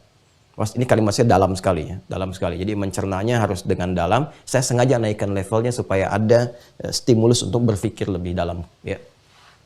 Jadi ini teman-teman sekalian, bentuknya apa? Bisa ada ampunan. Puncak ampunan itu rahmat diberikannya. Seperti Quran surah ke-39. Ya, ayat 53, Az-Zumar ayat 53. Qul ya ibadiyalladzina asrafu ala anfusihim la taqnatu min rahmatillah. Qul ya ibadiyalladzina asrafu ala anfusihim la taqnatu min rahmatillah. Katakan Muhammad SAW pada hamba-hambaku, infokan, viralkan pada mereka yang telah israf dalam dosa. Israf dalam dosa itu nggak terlukiskan, hampir semua dosa dia kerjain. Ya, tapi kata Allah jangan putus asa dari rahmat Allah. Jadi ketika Allah ingin memberikan ampunan tanpa batas bagi semua dosa, itu yang disebutkan pertama kali rahmatnya. Baru setelah itu ampunannya. Innallaha yaghfiru dzunuba jami'a. Ya, aku tekankan, aku tegaskan kata Allah, Allah akan mengampuni seluruh dosa tanpa kecuali sepanjang dia mau bertaubat. Nah, ahli Quran itu ketika dia memulai dengan banyak membaca terus sampai merasakan gitu kan kenikmatan dari bacaan. Jadi bukan hanya sekedar baca begitu dapat rahmat, tidak. Nanti ada rasa. Ya. Jadi kalau sudah merasakan kenikmatan, apa wujudnya rahmat didapatkan itu dalam bentuk yang pertama ini, ya. Ciri khas orang yang sudah terampuni dari dosa itu, ciri khasnya adalah satu, dia terjauh dari perbuatan kotor atau perbuatan salah yang pernah dilakukan. Ya kan? Terjauh. Yang disertai dengan penyesalan, pengakuan. Jadi sudah, aduh ini nyesal dulu begini, nyesal dulu begitu. Terjauh dan gak mau lagi ke situ. Ya kan? Lalu yang menariknya, terjaga dari salah ini untuk konsisten dalam yang soleh. Terjaga dari yang salah ini, ya, untuk konsisten mengerjakan yang soleh. Bahasa singkatnya, terjaga dari perbuatan salah. Jadi orang-orang yang konsisten dengan Quran, rajin aja baca dulu terus sampai mendapatkan kenikmatan itu dijaga oleh Allah dari perbuatan-perbuatan yang salah. Ya, diberikan kepada hatinya bimbingan, kepada jiwanya bimbingan dari Allah Subhanahu wa taala. Jadi mahfud sifatnya. Mahfud bukan maksum. Kalau maksum sifat nabi. Ya, nabi mutlak sama sekali, kalau nabi nggak pernah berbuat salah. Ya, nggak pernah berbuat salah karena dijaga sifatnya dengan sifat osmah. Jadi maksum keadaannya. Ya, kalau kita manusia itu baru mahfud. Masih ada potensi-potensi salahnya, masih ada, bisa salah. Ya, cuma dia mesti berikhtiar untuk mendekat kepada Allah supaya diberikan kemudian penjagaan. Tapi tetap ketika dijaga pun nanti yaitu kekuatan dirinya untuk memilih apakah memilih penjagaan Allah atau nanti ada bisikan-bisikan setan yang kadang-kadang juga kalau dipilih bisa bahaya. Nah, kekuatan untuk menjadikan kita mendapatkan perlindungan, untuk terus mendapatkan kekuatan menjaga ini, ya, penjagaan dari Allah supaya diambil itu, nah itu sebanyak mana kita berinteraksi dengan amal solehnya. Jadi kalau rajin Qurannya terus dibacakan, sampai merasakan keterkaitan dengan Al-Quran. Kayaknya kalau nggak baca sehari nggak enak, ya, nggak baca dalam sekian waktu ini yang biasa saya baca, ada rasa kehilangan. Nah itu sudah mulai terpaut dengan Al-Quran, tak terpisahkan. Kalau sudah seperti ini, rahmatnya nanti bukan hanya terkait dengan ini. Ya, ada yang terkait dengan solusi, kan? Nah, dan seterusnya. Kemudian ada syifa. Ya. Ada kelembutan yang mengarahkan pada kebaikan. Ya. Sehingga lembut dan selalu tergerak untuk mengerjakan segala kebaikan. Ya, itu yang dimaksudkan Quran surah ke-35 Fatir di ayat ke-32 kan. Thumma awrathna al-kitaba alladziina istafayna min ibadina faminhum zalimun li nafsihi wa minhum muqtasid wa minhum sabiqun bil khairat biidznillah. Ya, jadi ada orang-orang yang ahli Quran itu ya yang terbaiknya adalah orang-orang yang gemar berbuat kebaikan yang tentunya disupport dengan jiwa-jiwa yang lembut yang baik. Dan ini rahmat dan syifa di Quran surah ke-17 ayat 82. Wa nunazzilu minal Qur'ani ma huwa syifaa'un wa rahmatul lil mu'minin wa la yazidul zalimina illa khasara. Ya.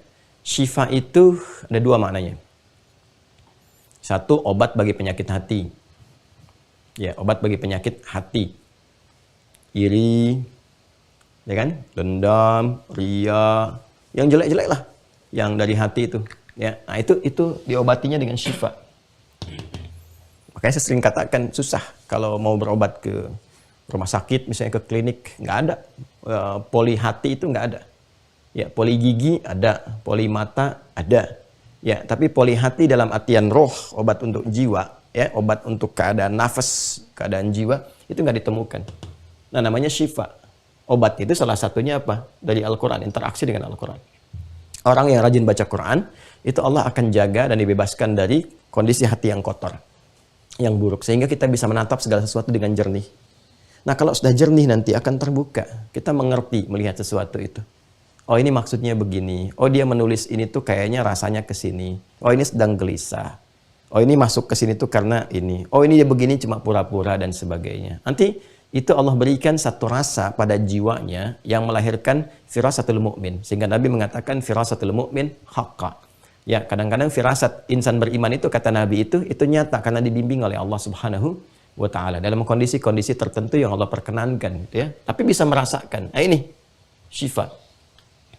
Yang kedua, syifa itu bisa diartikan obat bagi penyakit yang divonis secara medis memang tidak mungkin disembuhkan. Nah, itu di situ kemudian kalau manusia sudah mengangkat tangannya, ini menunjukkan bahwa Allah menginginkan penyakit itu langsung disembuhkan, kan?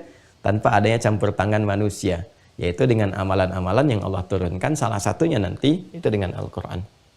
Ya. Ini pernah terbukti nih. Saya pernah sampaikan kepada murid-murid waktu karantina, para penghafal itu ya. Ada angkatan kedua ya waktu itu ya. Angkatan kedua.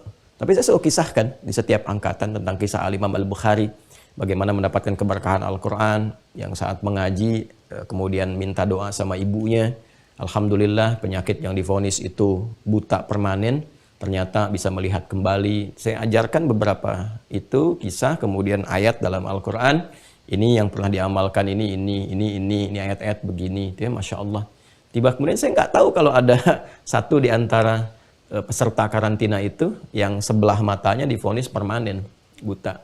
Lalu dia mengamalkan itu, ya, dengan keyakinan, dengan apa yang disampaikan di Al-Qurannya. Dia betul ikutin telaten. Sampai satu hari kemudian ketika di kamar mandi, saat itu ada di pos karantina yang di Sukabumi. Ya, tiba kemudian orang itu teriak di kamar mandi, orang semua kaget, dia keluar, dia bertakbir, ya kan? Ternyata apa yang terjadi? Ya, Masya Allah, pada hari kesekian tuh dalam dia menghafal Quran itu, tiba kemudian terjadi perubahan dalam pandangannya dan dia bisa melihat kembali dengan jelas, melihat kembali. Ya, melihat kembali. Ini nyata, bukan dibuat-buat, bukan kisah ini, bukan karang, bukan, nyata. Masih ada sampai sekarang. Ya, bahkan kami dokumentasikan dan sebagainya. Dan ini adalah ayat dari Allah yang sangat jelas. Jadi ayatul kaun tufassirul ayatul qaul, kan?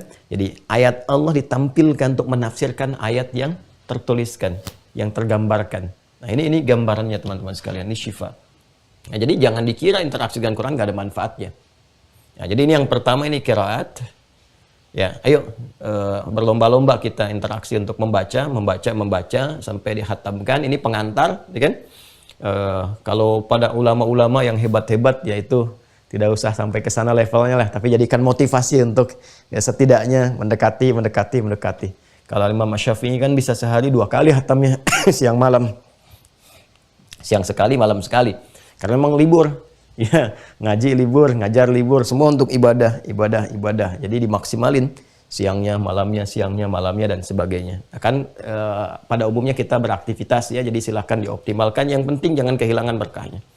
Tilawah itu ya memperdalam kajian. Nah, ada 2 cara yang bisa saya, Anda, atau kita lakukan untuk tilawah. Cara pertama, kita melakukan tilawah per surat, kajian per surat. Ya. Biasanya ragamnya beda-beda. Ada yang ingin dari awal. Saya pengen Al-Fatihah. Ya nggak apa-apa, turunkan. Kan dibaca nih. Setiap hari 17 kali Al-Fatihah. Masa nggak paham tafsirnya gitu kan? Maknanya apa? Ini kan intisari Al-Quran. Rangkuman Al-Quran kan ada di Al-Fatihah. Jadi setidaknya kita hadirkan dulu. Selama sebulan ini saya pengen ngaji Al-Fatihah. Ya kan? Al-Fatihah aja. Saya baca tafsirnya. Atau Anda bagi misalnya. Ini qiraatnya ambil sekian persen dalam sehari, ya. Lalu setelah itu baru kemudian ke kajiannya. Ya, kalau saya biasanya dulu itu suka menarget, misalnya saya pengen khatamnya berapa kali, nanti sampai pertengahan Ramadan. Nanti pertengahan sampai ke ujung saya optimalkan dengan tilawah. Tilawah, saya pengen tafsir yang surat ini dulu, surat ini dulu, surat ini dulu. Jadi Al-Fatihah, ntar di hadapan kita ini tafsir A, tafsir B, tafsir C, tafsir D, terus kita kumpulkan semuanya. Kita lihat apa kesimpulannya kemana gitu. Dan ambil waktu jeda itu. Ya tentu sehari kadang-kadang satu ayat gak cukup. Ya satu hari kadang-kadang butuh 2 hari, kita lihat terus semua. Karena indah sekali ayat Quran tuh. Setiap hurufnya, Bismillahirrahmanirrahim, itu kan apakah ini masuk dalam bacaan Al-Fatihah atau di ayat sendiri baru dari fikihnya, belum nanti ke baknya ada berapa makna, bak di sini kemana larinya, terus bak di setiap Quran itu bagaimana gitu kan. Nah, kemudian ismun apa itu kalau mau dalam gitu kan. Kalau kita mau umum aja nggak ada masalah. Bismillahirrahmanirrahim, faedahnya apa, maknanya apa, hadisnya apa, prakteknya bagaimana dalam kehidupan. Misal ya ini ada yang berurut seperti itu, ada yang tematik. Kalau mau tematik, saya sarankan ambil per pokok yang dibutuhkan. Ya, per pokok yang dibutuhkan. Misal gini. Anda aktivitas apa? Baik, ibu misalnya ibu rumah tangga. Ya. Ibu rumah tangga. Kenapa nggak dikeluarkan ayat-ayat rumah tangga dalam Al-Quran? Lalu saat Ramadan dikaji, itu aja dulu. Gak usah jauh-jauh. Ya, jihadnya ibu tuh di rumah tangga. Surganya itu ada di situ gitu kan. Lalu kenapa nggak dipelajari? Keluarkan aja secara tematik. Apa tugasnya, apa kewajibannya, apa hak dan kewajibannya. Ya, lalu maksimalkan ayat-ayatnya apa saja. Ya, keluarkan ayat tentang istri sehingga tahu nanti hak dan kewajiban terkait dengan suami. Kemudian tentang ibu supaya terkait dengan anak-anak. Kemudian tentang anak, ya. Nanti gabungannya keluarga. Ayatnya melimpah sekali. Di Ali Imran ada, di An-Nisa ada. Terus kisah-kisah inspiratifnya banyak. Dari yang orang soleh sampai kisah Nabi ada. Pokoknya indah deh ngaji itu kalau diturunkan tuh enak. Karena di Al-Quran itu metodologinya tuh paling sempurna. Ya, ini teori hidup tuh begini. Terus nanti kalau ada masalah di rumah tangga, nih masalahnya begini nih. Solusinya seperti ini. Dari masalah komunikasi, masalah kecurigaan, istri curiga sama suami, suami curiga sama istri, masalah finansial, masalah dengan ayah ibu mertua, kadang-kadang nanti ada beda keyakinan, anak beda keyakinan dengan orang tua, seperti apa nanti caranya, dakwahnya bagaimana, ya interaksinya seperti apa, indah semua. Itu ada. Nah, pernah dikeluarkan nggak? Ya, pernah dikeluarkan nggak? Nah, sekarang coba keluarkan itu. Ya kan? Atau mau kompak, kalau rumah tangga kan sama-sama kompak gitu kan? Ya kan? Nanti suami dengan istri bareng-bareng misalnya kan? Bisa aja dibahas. Ya, paling nanti senyum-senyum sendiri. Ya, gitu. Nah, kemudian yang dari ikhwan misalnya laki-lakinya ya pekerjaannya apa sekarang? Di bisnis, ya keluarkan ayat-ayat bisnis. Ya. Dan turunannya kan dagang dan sebagainya. Itu keluarkan aja. Pelajari hukumnya. Belajar. Ya, infonya kan dengar riba apa sih riba? Belajar yang tuntas, jangan setengah-setengah. Belajar yang tuntas. Ya, kalau setengah-setengah, nanti satu capek, yang kedua kecewa, yang ketiga bingung itu. Pasti ada itu. Jadi kalau ada ingin membebaskan dari riba, kemudian tiba-tiba belajarnya nggak tuntas, ya itu biasanya menyeberangi jembatannya nggak mudah, karena jembatannya nggak ada. Ya, akhirnya melawan dengan arus. Lama-lama di situ malah terjebak pada yang lebih besar lagi, atau melakukan perbuatan yang kontraproduktif pada akhirnya. Ya, atau nanti menyalahkan hukum. Saya ingin lepas dari riba tapi kok hidupnya susah ya Allah. Nah, itu kan yang salah apanya di sini. Nah, ini jadi persoalan nanti ya. Makanya tuntaskan, kenali apa itu riba, tandanya bagaimana, cara menghindarinya bagaimana. Ya, kalau terjebak di dalamnya ingin keluar tapi ada topangan hidup yang tidak mudah, yang memungkinkan ada madarat lebih besar, cara ambil jembatannya bagaimana. Ada semua dan indah sekali. Indah. Dan ini selesai semua. Hadisnya ada, penjabaran ulamanya ada, contoh setiap keadaannya ada dan sebagainya. Gitu, ya. Nah, ini teman-teman sekalian ini di bisnis. Apa aja insya Allah ada lah. Di birokrasi ada, diplomasi ada, di militer ada. Apa sih profesi yang nggak ada gitu kan? Ya karena miniatur kehidupan kita kan sudah ada di sirah di zaman Nabi itu prakteknya. Dan praktek kehidupan Nabi itu kan tafsir Quran terbaik yang bisa dikeluarkan. penjelasannya di mana? Di hadis. Itu ada 97 topik di Al-Bukhari. Ya, karena itu kalau saya biasanya suka, apa sih temanya yang dibutuhkan? Oh udah, cek, keluarin ayatnya. Atau kalau mau gampang, buka kitab-kitab hadis, yang kitab jami itu kan, ya Al-Bukhari atau Sahih Muslim, misalnya 97 topik. Tinggal keluarkan salah satu topiknya. Apa topiknya? Sudah deh. Ini hadisnya sudah ada, tinggal ayatnya juga dikumpulkan. Dan terbantu, karena di Sahih Al-Bukhari kan suka dimulai dengan ayat-ayat juga. Tinggal nanti kita tambahkan. Kalau nggak tahu tinggal tanya. Ya, nanti di Mira misalnya boleh nanti yang menjelang Ramadan, Anda boleh sampaikan, tanya, misalnya kita kumpulkan nanti ayat-ayat kalau mau bikin kurikulum tentang ini. Kalau di kesehatan atau kedokteran, apa nih yang mau dikaji? Boleh. Anda yang profesinya dokter, coba, ayo. Coba, udah berapa lama, puluhan tahun, masa nggak dikeluarkan ayatnya dokter mata? Ayo misalnya kan, ayat-ayat tentang mata. Dokter telinga, ayat-ayat tentang telinga. Ayo jangan sampai sehat di dunia tapi nggak sehat di akhirat nanti, ayo. Ya, SPOG paling banyak ayatnya, bidan-bidan banyak tuh ayatnya di Quran, ya kan? Ya mesti belajar. Jadi nanti ada terapi juga tuh, ya terapi nanti untuk memberikan ketenangan dalam proses kelahiran dan sebagainya. Ya dalam khitan tuh ada juga gitu. Itu ayat-ayat Quran yang sangat memberikan pengaruh. Ini gambarannya teman-teman, tilawah. Ya, jadi silahkan nanti bisa per surat atau per tematik yang dibutuhkan. Ya, dalam menopang unsur kehidupan. Kemudian ini puncaknya adalah hafalan tahfidz. Tahfidz. Ya, tahfidz ini ya, termasuk yang tinggi lah. Ya, dan ini di Ramadan ini momentum. Dan nggak bisa ditemukan lagi yang lebih dahsyat dibanding Ramadan. Akselerasinya, percepatannya. Dan itu lintas usia. Jadi jangan katakan seusia sekian puluh, sekian ini, sekian. Tidak. Ya, itu Masya Allah, baik yang saya nggak bisa batasi ya. Yang penting yang sudah bisa mulai bicara anak-anak tuh. Anak saya nomor 3 Ahmad itu baru 2 tahun berapa ya? 8 bulan ya. 2 tahun 8 bulan kalau nggak salah itu. Dia sudah bicara lah, walaupun barangkali artikulasinya mungkin dalam beberapa hal masih belum jelas dalam beberapa hal. Tapi Masya Allah itu di-install Quran itu udah masuk gitu. Masuk. Jadi dari mulai bisa bicara tuh udah bisa. Ya, bacakan misalnya. Ya, dan itu semua anak punya potensi itu sampai tanpa batas ke atas. Ya, jangan dilihat 30 juz, enggak. Tugas kita itu berikhtiar menjadi ahli Quran. Ya, menentukan hasil sekian juz tidak. Pasang target yang tinggi 30 insya Allah selesai Ramadan. Alhamdulillah, pasang aja yang paling tinggi. Dan biarkan nikmati proses, ya, biarkan Allah memberikan yang terbaik seperti yang Allah inginkan. Kalau udah diberi, jaga, ini kan? Nah, dan nikmati proses itulah ahli Quran. Jadi penghafal Quran itu bukan berapa banyak dia hafalkan, tapi berapa banyak yang dia hafal itu menjadi pedoman berkehidupan dalam dirinya. Itu. Jadi kalau sudah menyatu dengan ayat, itulah ahli Quran. Itulah ahli Quran.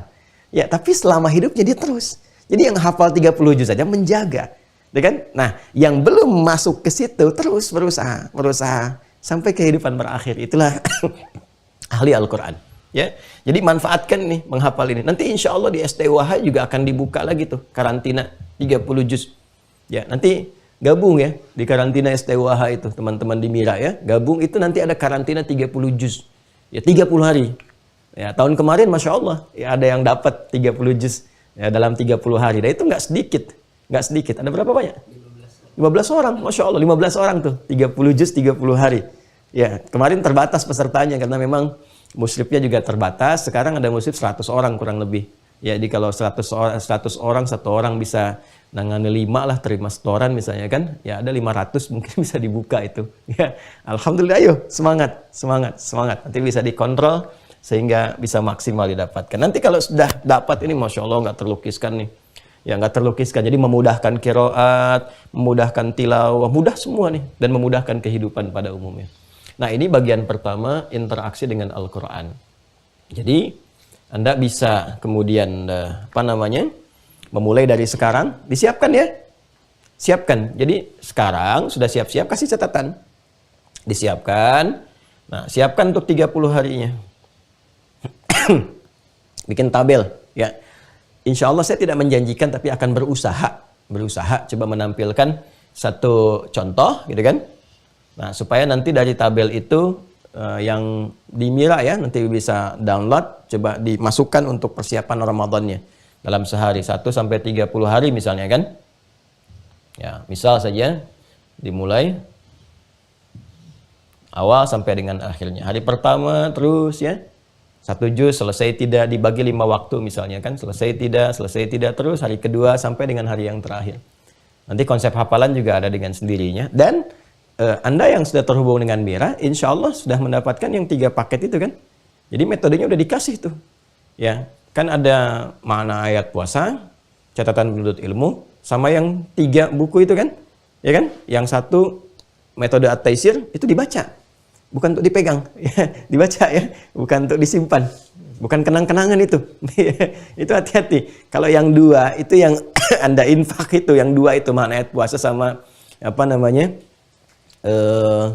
Catatan penuntut ilmu. Yang 3 itu wakaf itu. Ya, awas, nggak boleh diperjualbelikan, nggak boleh dihibahkan apa. Itu Anda pegang, ya, kemudian pelajari itu. Dipelajari baik-baik.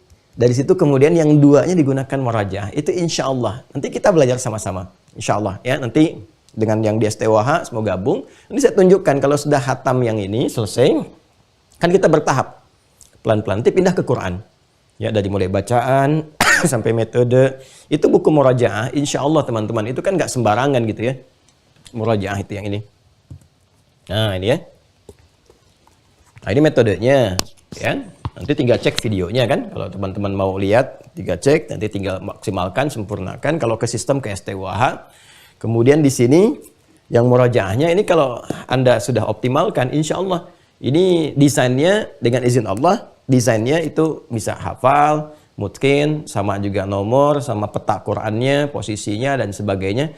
Menghafal desain ini maksudnya untuk memudahkan dibawa berkehidupan, untuk berinteraksi. Ya, nggak ada tuntutan untuk hafal posisi kanan kiri nomor, nggak ada tuntutan begitu. Yang penting hafal Quran. Tapi ini maksudnya memudahkan, didesain untuk memudahkan kita kalau pengen mengakses bisa cepat. Ya kan nggak semuanya punya satu kegiatan yang serupa. Bagi mahasiswa kan kadang-kadang bikin tesis, disertasi atau skripsi, ya kan memerlukan dalil atau ingin bikin karya ilmiah. Kalau kita udah hafal dengan ini, istilahnya mushaf itu ada di hadapan mata gitu. Ya, bahkan dengan halamannya, dengan nomornya, dengan apanya, itu tinggal masukin aja, masukin ayat sekian, sekian, sekian, dan korelasinya di setiap ayat dengan ayat lainnya begini, begini, begini. Itu maksudnya. Nah, ini pengantar awal untuk memahami nanti dan memudahkan dalam proses tafsir. Ya, ini gambarannya, teman-teman sekalian. Ya, baik. Ini terkait dengan interaksi sama Al-Quran. Jadi, untuk aplikasinya disiapkan dari sekarang ya, teman-teman sekalian.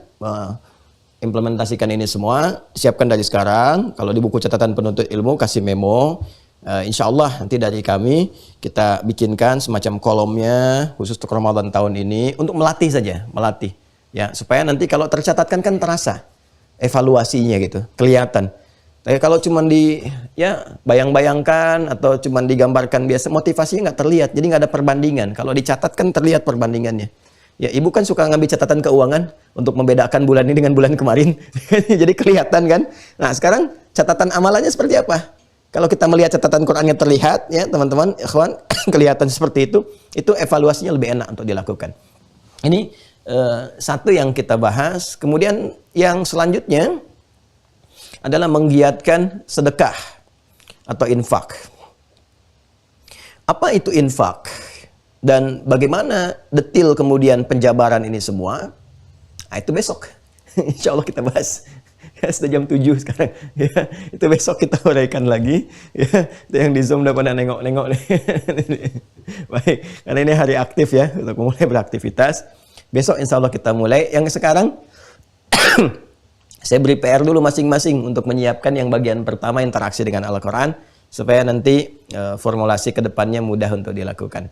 Untuk yang kegiatan berikutnya, nomor 2 sampai dengan nomor 5, detailnya nanti kita turunkan. Karena di luar gambaran, kalau disebut infak tuh jangan langsung terbayang uang misalnya. Ya, bukan hanya uang. Apa saja Ustadz? Besok. Kan besok pembahasannya.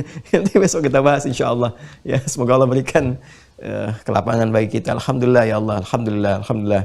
Syukur diberikan kekuatan, tenaga, kesehatan, diberikan sakit juga bersyukur. Alhamdulillah, bisa istighfar, bisa banyak hal bisa banyak kenikmatan yang nggak didapatkan saat sehat, dan banyak kenikmatan yang nggak didapatkan saat sakit. Semua adalah nikmat yang Allah berikan pada kita semua. Semoga kita senantiasa dijadikan insan yang bersyukur pada Allah Subhanahu wa Ta'ala. Izin untuk mengingatkan sebelum kita berakhir di pertemuan kali ini. Yang pertama, sekarang kita masih berada di bulan Hurum. Manfaatkan. Ini 2 bulan baik dan 3 berurutan baik. Rajab, Sya'ban, Ramadan ini bulan baik semua. Semua bulan baik. Ya, tapi 3 berurutan ini istimewa gitu ya. Dan jarang-jarang kita temukan momentum seperti ini. Dan Nabi banyak menunaikan amal-amal soleh ini, ditingkatkan tuh dari sejak Rajab ke Sya'ban sampai dengan Ramadan puncaknya. Nah, di Rajab ini teman-teman mumpung masih suasana bulan Rajab, termasuk bulan Hurum, maka manfaatkan untuk 2 hal yang paling utama. Ingat baik-baik, 2 hal. Ya, bahkan sangat ditekankan dalam Al-Quran. Di Quran surah 9 ayat 36 itu. Yang pertama, supaya meningkatkan amal saleh. Ya, meningkatkan amal saleh. Dan yang kedua, untuk menghindari maksiat. Pandai-pandai untuk menghindari maksiat, sekecil apapun itu. Ya, jadi jauhi itu semua. Fala tadhimu fihinna anfusakum, itu amanah Al-Quran. Jangan berbuat zalim. Maka melatih diri dengan baik. Dan Ibnu Abbas juga bahkan memberikan komentar. Kata beliau, orang yang mencoba meninggalkan maksiat di bulan Rajab ini, ya, di bulan-bulan Hurum, termasuk Rajab saat ini, ya, itu pahalanya 2 kali lipat. Seperti orang meningkatkan ibadah pun itu pahalanya 2 kali lipat. Itu komentar Ibnu Abbas radhiyallahu taala anhuma. Jadi ini mahal sekali bulan ini. Dan satu amalan yang bisa menggabungkan itu saat bersamaan meningkatkan amal saleh, meninggalkan maksiat, itu puasa. Itu puasa. Karena itu juga dianjurkan, disarankan untuk meningkatkan puasa di bulan Rajab, perbanyak puasa. Nah, hadis-hadisnya yang sahih, yang terkait dengan bulan-bulan Hurum, ya kan? Ada juga beberapa yang dhaif yang terkait dengan Rajab, tapi dhaifnya juga ada keutamaan amal yang bisa dilakukan. Ya, tapi kalau ada dalil yang sahih, yang gak usah diperdebatkan untuk puasanya. Memang diakui ada hadis-hadis yang bermasalah, sampai masuk derajat yang palsu juga banyak bertebaran terkait dengan bulan Rajab. Tapi bukan berarti hadirnya hadis-hadis itu menjadikan puasanya terlarang. Ini salah. Ini fatal, ya. Awas, hati-hati nih. Ulama itu membahas ada hadis-hadis palsu seputar Rajab bukan untuk mengingkari puasanya, tapi menunjukkan bahwa ini loh, ada yang tidak tepat dalam sandaran amalan. Itu yang dimaksudkan. Hati-hati ya. Nah, jadi mesti cerdas juga dan jangan melihat menyimpulkan ada yang potongan-potongan, itu tidak tepat. Ya, saya ada informasi ada yang menebarkan di grup WA itu, ya, meluruskan ceramah Ustadz Adi begini-begini. Saya enggak lihat, ini saya lihat tuh ada yang menyampaikan, dan itu saya senang sebetulnya diluruskan, tuh senang sekali, ya. Kan kita nggak ada yang sempurna ya, jadi senang kalau kita diluruskan tuh harus senang. Nah, terus kita lihat diluruskannya yang mana. Tapi kalau cara meluruskan tuh nggak tepat atau salah meluruskan karena salah paham, itu problem juga. Nah, saya lihat itu kurang tepat itu. Jadi bukan meluruskan saya akhirnya, ya, tapi membawa informasi yang keliru, membawa informasi hoax karena motong-motong kitab gitu. Ya, motong-motong dan salah menyimpulkan apa yang saya sampaikan, lalu salah memotong kitab. Jadi salahnya 2.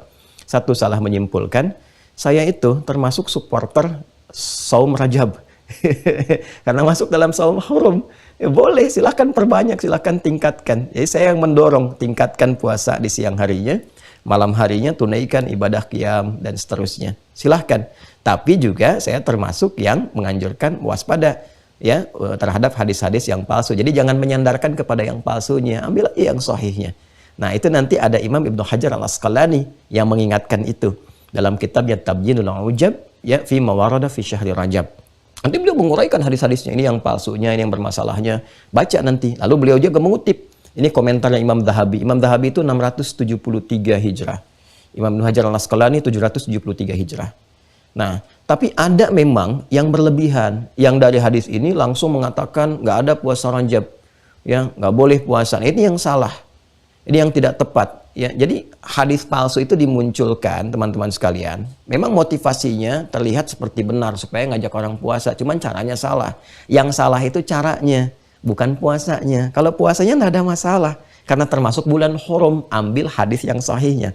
Ya, nanti ada hadis Al-Bahili juga yang menerangkan tentang puasa Hurumnya, itu dianjurkan, silahkan perbanyak. Tidak ada masalah, dan hikmahnya persiapan menuju Ramadan. Nanti Rajab awalnya, pertengahannya Sya'ban, kemudian Ramadan. Nah, itu diulas oleh siapa? Disoal kemudian oleh Ibnu Hajar Al-Haythami. Ibnu Hajar Al-Haytami itu punya kitab. Nah, kitabnya kita punya ini. Dikira kita nggak punya kitabnya. Ada kitabnya. Nah, ini nih Al-Fatawa Al-Kubra Al-Fiqhiyah. Jilid kedua. Saya hafal jilidnya malah Kitabus Shaum. Nah, ini nih Kitabus Shaum. Nah, beliau itu menyoal orang-orang yang semudah-mudahnya kemudian mengatakan nggak perlu puasa, melarang puasa. Ya, dan larangannya itu disandarkan pada hadis palsunya. Itu yang salah yang disoal oleh beliau, karena ada hadis-hadis yang lain, ya, yang sahihnya bahkan yang standar doifnya pun doif yang masih bisa diamalkan, bukan 3M, ya, matruk, kemudian mungkar, maudhu'.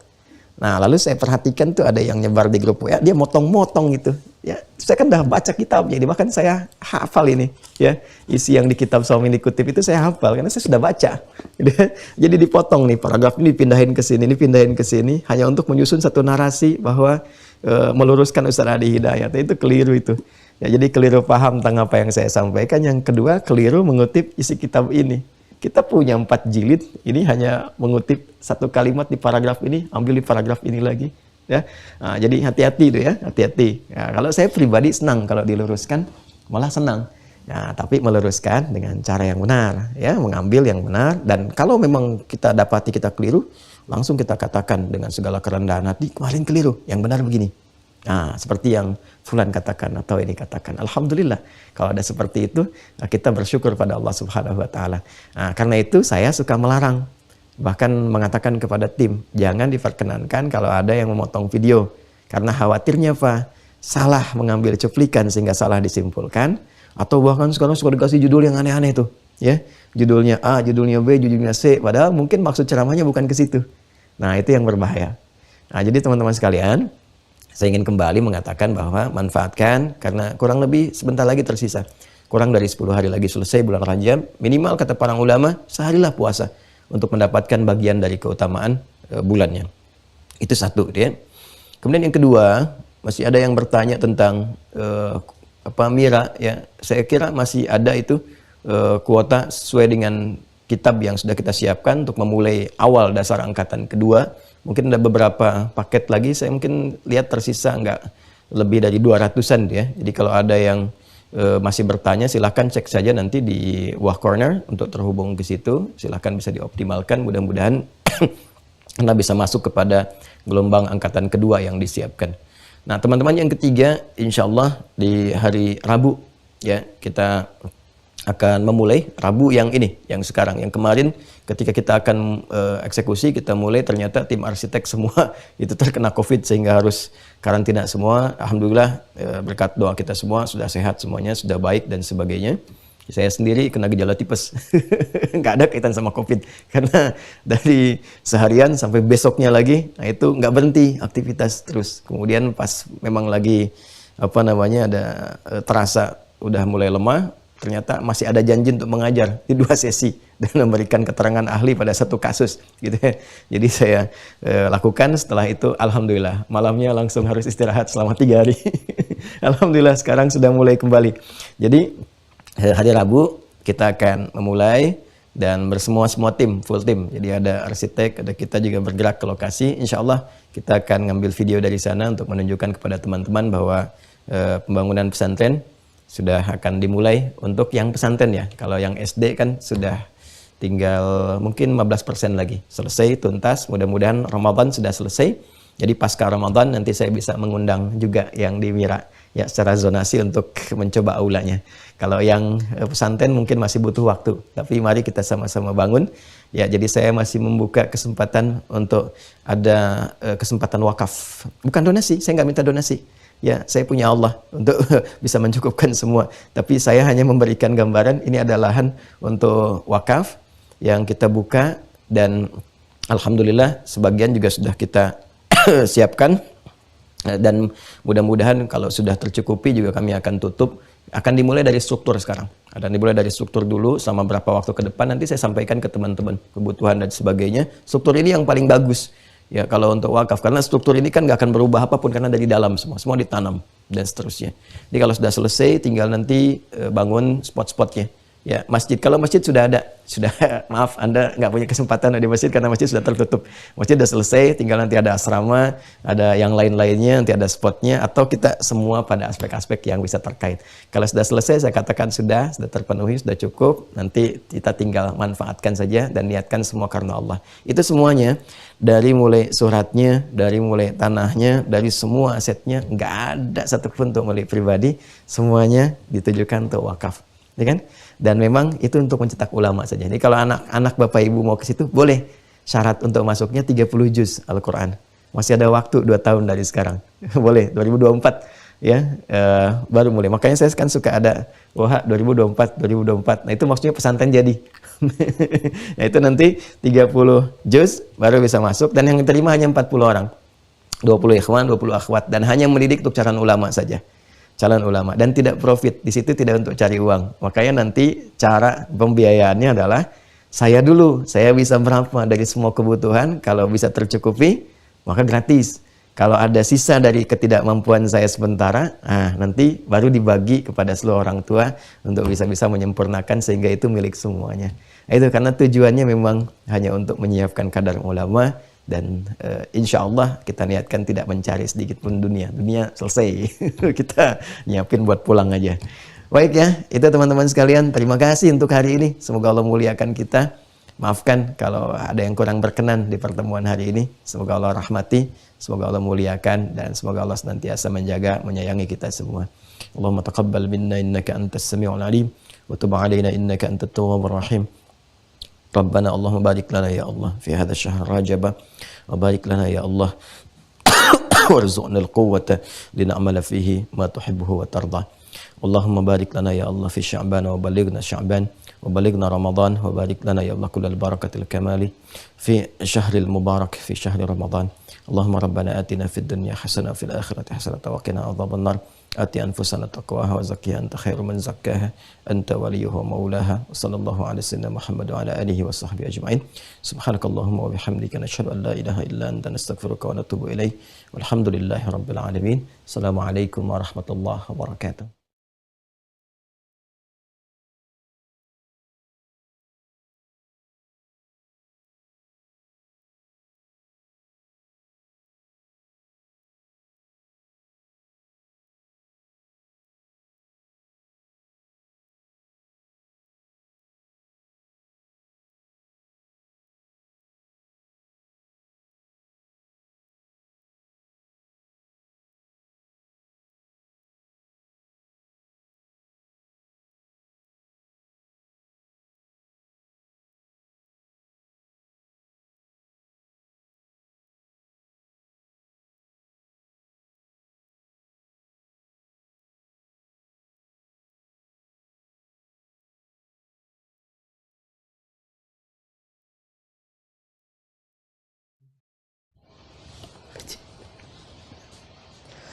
Alhamdulillahirabbil alamin. Jazakumullahu khairan kasiran kepada guru kita semua, Ustadz Dr. Adi Hidayat LCMA. Mari kita bermohon kepada Allah Subhanahu wa taala dalam setiap sujud kita, dalam setiap doa kita, semoga Allah senantiasa memberikan kesehatan dan juga umur yang panjang dalam ketaatan pada guru kita, dan mengampuni segala dosa dan kesalahannya untuk beliau beserta keluarga. Juga memudahkan segala urusannya, baik urusan dunia maupun urusan akhiratnya. Amin. Dan tidak lupa kita bermohon kepada Allah Subhanahu wa taala, semoga ilmu yang disampaikan pada pertemuan subuh kali ini menjadi ilmu yang bermanfaat, dan Allah mudahkan kita untuk bisa memahami juga mengamalkannya dalam kehidupan kita sehari-hari. Amin. Izin kembali mengingatkan kepada teman-teman sekalian yang sudah terdaftar dan sudah memiliki perangkat belajar Mira Institute untuk bisa mengaktifkan akunnya dengan cara login di website resmi Mira Institute. Silakan masuk ke mira.quantumakhir.com, lalu tekan tombol login, maka teman-teman akan diminta untuk menggunakan username dan juga password. Untuk mengetahui username dan juga password, teman-teman bisa merujuk ke folder inbox yang ada di email teman-teman sekalian. Jika belum ditemukan, teman-teman bisa merujuk ke folder spam ataupun folder junk, karena ada kemungkinan username dan juga password yang kami kirimkan masuk ke folder-folder tersebut. Setelah teman-teman menggunakan username-nya berupa email dan juga passwordnya berupa nomor telepon yang teman-teman sudah daftarkan sebelumnya, silahkan update foto profil teman-teman sekalian dan juga data diri teman-teman seperti tempat tinggal, tanggal lahir, dan sebagainya agar data teman-teman bisa terbaca oleh sistem kami. Dan yang terpenting, teman-teman bisa menikmati setiap fasilitas ataupun fitur-fitur yang sudah disajikan di website resmi Mira Institute. Seperti mendownload kitab-kitab rujukan ataupun materi yang sudah di-scan oleh tim admin. Teman-teman juga bisa mereview kembali video-video materi dari awal pertemuan, juga bisa mengevaluasi pemahaman teman-teman sekalian dengan menjawab beragam macam pertanyaan yang sudah disajikan di website resmi Mira Institute.